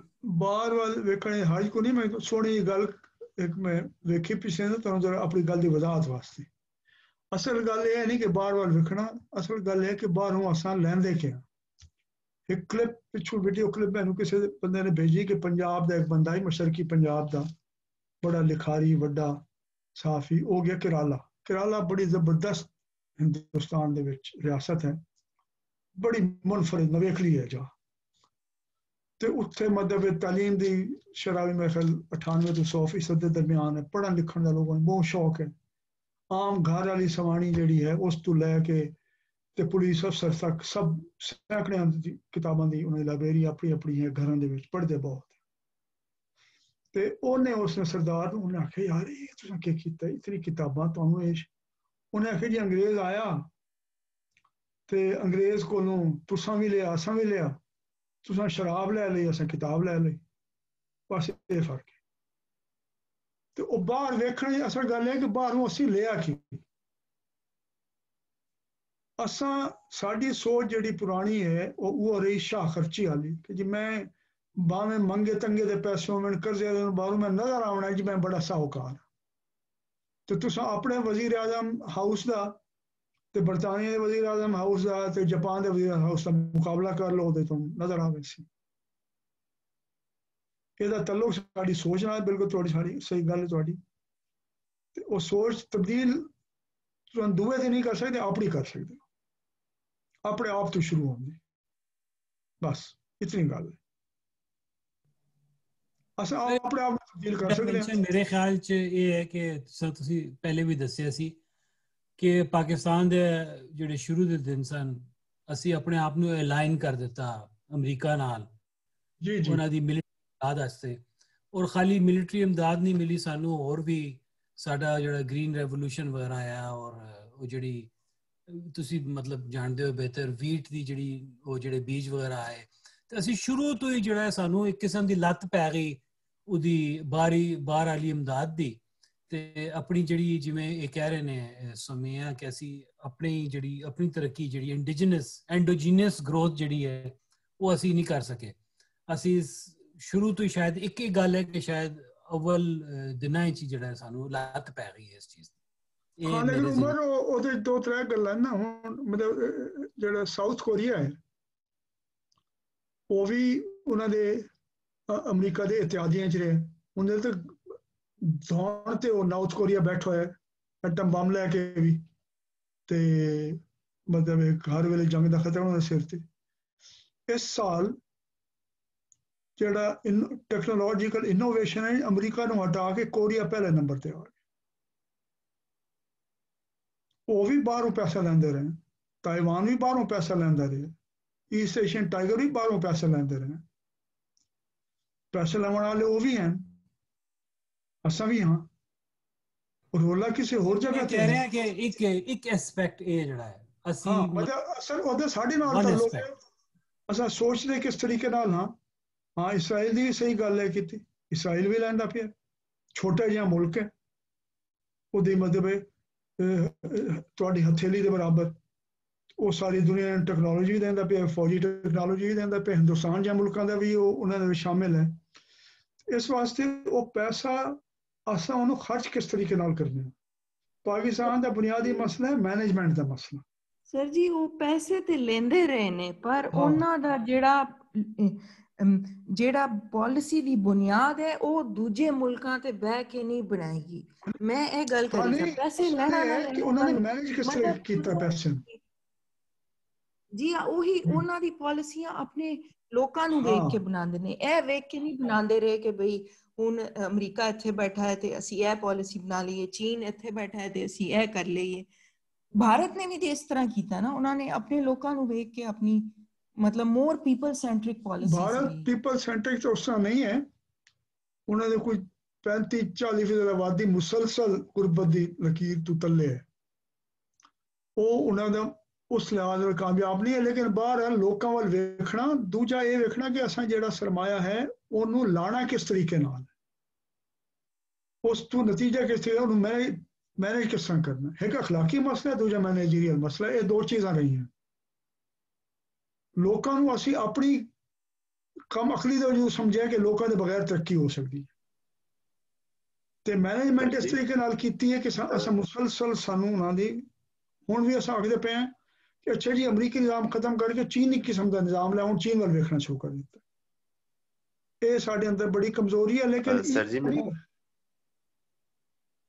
ਜੀ ਮੇਰਾ ਇੱਕ ਸਵਾਲ ਹੈ ਕਿ ਜਿਵੇਂ ਤੁਸੀਂ ਪਿਛਲੇ ਲੈਕਚਰ ਵਿੱਚ ਵੀ ਤੇ ਹੁਣ ਵੀ ਮੈਂਸ਼ਨ ਕੀਤਾ ਹੈ ਕਿ ਮਹਿਬੂਬੁਲ ਹਕ ਸਾਹਿਬ ਨੇ ਜਿਹੜਾ 2 ਗੈਪ ਜਿਹੜੀ ਥਿਊਰੀ ਤੇ ਜਿਹੜਾ ਇਕਨੋਮਿਕ ਮਾਡਲ ਚਲਾਇਆ ਸੀ, ਤੇ ਬਾਅਦ ਉਹਨਾਂ ਰਿਅਲਾਈਜ਼ ਕੀਤਾ ਸੀ ਕਿ ਇਹਦੇ ਵਿੱਚ ਕੁਝ ਖਾਮੀਆਂ ਹਨ, ਤੇ ਇੰਟਰਨੈਸ਼ਨਲ ਇਕਨੋਮਿਕ ਕਮਿਊਨਿਟੀ ਵਿੱਚ ਵਰਲਡ ਬੈਂਕ ਵਿੱਚ ਵੀ ਉਹਨਾਂ ਨੂੰ ਜਿਹੜਾ ਨਾ ਹਿਊਮਨ ਕੈਪੀਟਲ ਇੰਡੈਕਸ ਦਾ ਜਿਹੜਾ ਪਾਇਓਨੀਅਰ ਵਰਕ ਹੈ, ਜਿਹੜਾ ਮੁੱਢਲਾ ਕੰਮ ਉਹਨਾਂ ਨੇ ਕੀਤਾ ਹੈ, ਉਹ ਉਹਨਾਂ ਦੀ ਇਹ ਸੋਚ ਤੋਂ ਬਾਅਦ ਵੀ ਜਿਹੜਾ ਹੈ ਉਹਨਾਂ ਨੇ ਜਿਹੜਾ ਆਇਡੈਂਟੀਫਾਈ ਕਰ ਲਿਆ, ਜਿਹੜਾ ਫੜ ਲਿਆ ਕਿ ਹਿਊਮਨ ਕੈਪੀਟਲ ਦਾ ਲੈਕ ਸੀ। ਬਾਅਦ ਤੁਸੀਂ ਦੱਸਿਆ ਵੀ ਨਾ ਸੋਸ਼ਲ ਜਿਹੜਾ ਉਹ ਆਪਣਾ ਇੱਕ ਪ੍ਰੋਗਰਾਮ ਸ਼ੁਰੂ ਕੀਤਾ। ਲੇਕਿਨ ਸਾਡੇ ਇਕਨੋਮਿਸਟ ਜਿਹੜੇ ਸੀ, ਸਾਡੀ ਸਟੇਟ ਜਿਹੜੀ ਸੀ, ਮੈਨੇਜਮੈਂਟ ਦੀ ਜਿਹੜਾ ਹੈ ਉਹ ਨਜ਼ਰ ਵਿੱਚ ਤੇ ਗੱਲ ਆ ਗਈ ਕਿ ਹਿਊਮਨ ਕੈਪੀਟਲ ਜਿਹੜਾ ਨਾ ਉਹ ਇੱਕ ਮੇਨ ਵਜ੍ਹਾ ਸੀ, ਹਿਊਮਨ ਤੇ ਸੋਸ਼ਲ। ਲੇਕਿਨ ਫਿਰ ਵੀ ਅਸੀਂ ਉਹਦੇ ਤੇ ਕੰਮ ਨਹੀਂ ਕਰ ਸਕੇ, ਫਿਰ ਵੀ ਸਾਡੀ ਪਾਲਿਸੀਜ਼ ਉਸ ਤਰਫ ਸ਼ਿਫਟ ਨਹੀਂ ਹੋ ਸਕੀ। ਹਾਲਾਂਕਿ ਸਾਨੂੰ ਪਤਾ ਲੱਗ ਗਿਆ ਸੀ ਮਹਿਬੂਬੁਲ ਹਕ ਸਾਹਿਬ ਦੇ ਐਕਸਪੀਰੀਅੰਸ ਤੋਂ, ਜਿਹੜੇ ਉਹਨਾਂ ਦੇ ਆਲ ਦੁਆਲ ਦੇ ਲੋਕ ਇਕਨੋਮਿਸਟ ਆ, ਕਿ ਇੱਥੇ ਕੁਝ ਖਾਮੀਆਂ ਰਹਿ ਗਈਆਂ ਕੰਮ ਕਰਨ ਦੀ। ਉਹਨਾਂ ਨੂੰ ਪਤਾ ਇਹਦਾ ਚੱਲ ਗਿਆ, ਤੁਹਾਨੂੰ ਸ਼ਾਇਦ ਯਾਦ ਹੋ ਸੀ ਮੈਂ ਪਿਛਲੀ ਦਫਾ ਗੱਲ ਕੀਤੀ ਆਈ ਕਿ 3 ਕਿਸਮ ਦੇ ਇਨਫਰਾਸਟਰਕਚਰ ਚਾਹੀਦੇ ਹਨ, physical political infrastructure, social infrastructure ਤੇ ਐਡਮਿਨਿਸਟ੍ਰੇਟਿਵ ਇਨਫਰਾਸਟਰਕਚਰ। ਉਹਦੇ ਬਗੈਰ ਤੁਹਾਨੂੰ ਸੋਸ਼ਲ ਐਕਸ਼ਨ ਪ੍ਰੋਗਰਾਮ ਦੇ ਤਹਿਤ ਪੈਸਾ ਮਿਲ ਵੀ ਜਾਵੇ, ਇੱਕ ਤਾਂ ਉਹਨਾਂ ਤੱਕ ਪਹੁੰਚ ਨਹੀਂ ਸਕਦਾ, ਦੂਜਾ ਉਹਦੇ ਵਾਸਤੇ ਹੌਸਲੇ ਤੇ ਸਬਰ ਦੇ ਨਾਲ ਵਕਤ ਚਾਹੀਦਾ ਹੁੰਦਾ। ਇਹ ਕੋਈ ਕੱਦ ਖੜੀ ਨਹੀਂ ਕਰਨੀ, ਇੱਕ ਦੋ ਇੱਟ ਰੱਖਦੇ ਜਾ ਉਹਦੇ ਕੱਦ ਬਣ ਜਾਸੀ। ਲੋਕਾਂ ਨੂੰ ਬਦਲਣ ਵਾਸਤੇ ਵਕਤ ਚਾਹੀਦਾ ਹੁੰਦਾ, ਉਹਦੇ ਹੌਸਲਾ ਕਰਨਾ ਪੈਂਦਾ। ਉਹ ਇੱਕ ਹੋਰ ਸਾਇੰਸ ਹੈ ਜਿਸ ਨੂੰ ਅਸੀਂ ਆਖਦੇ ਹਾਂ ਕਮਿਊਨਿਟੀ ਡਿਵੈਲਪਮੈਂਟ। ਮਹਿਬੂਬੁਲ ਹਕ ਸਾਹਿਬ ਪੈਸੇ ਲੈ ਆਏ, लेकिन उस तरीक़ेकार तो खुद ही वाकिफ ना उन्होंने को उतना हौसला आई कि उतना इंतज़ार करते। सोशल एक्शन प्रोग्राम के तहत होया कि उन्होंने क्योंकि टारगेट पूरे करने एक खास वक्त के अंदर तो मनसूबा शुरू नहीं हुआ, ठेकेदार को पहले पैसे अदा कर देते। कई जगह ते होया। उस बाद तफसीली गल उसी बाद मेरा आखण का मसला यह है कि अखलाकी मसला एक बिल्कुल सही है। अस आखे जी लोगों, हालांकि वो साडा अपना नुकसान है, जेडे हुक्मरान मेल है उन्होंने अपना नुकसान है कि जो तक लोग तरक्की ना करे सन पूरी तौर पर मुल्क तरक्की नहीं कर सकता, तो उन्होंने खुद भी हालत बेहतर नहीं हो सकती, उन्होंने अपनी पैदावार नहीं बढ़ सकती जिस नाल उन्होंने मुनाफा बढ़ सके। दूसरा है कि मैनेजमेंट जो है उसका तरीका वो बोसीदा ते पुराना ते वो है नकारा। ये दो चीज़ां हैं जिहड़ी चलदियां रही हैं। इन्हां दोवां चैलेंजेस दे विच जुजवी तौर से सरकार के अंदर भी सरकार के बाहर भी गैर सरकारी इंतजाम जिन्होंने काम किया, जिसमें सकते ट्रेल ब्लेजिंग वर्क, जिन्होंने बड़ा ऐसा काम किया है कि जिस को बहुत कुछ सीखा जा सकता है तो उन्होंने वधाया जा सकता है। पाकिस्तान अज की गल इतने खत्म कर देना, अगर कोई सवाल नहीं है तो फिर असी इस मसले को अगली चीज़ें चाहना है। तुस हुण एक काम करना है कि मैं दस देना कि केड़ा बंदा केड़ी केड़ी रीडिंग का खुलासा करे सी, इस बेशक व्हाट्सएप से दस देना, तो मैं जी रीडिंग है अज रात को किस वे ला दसा अगली क्लास वास्ते। बहुत शुक्रिया सर, शुक्रिया बहुत बड़ी मेहरबानी सर जी। आई विल मैं पोस्ट करे सा व्हाट्सएप दे ग्रुप दे अंदर हुन मैं इस नु ठीक है कर दे, ठीक है, शुक्रिया बहुत, खुदा हाफिज़।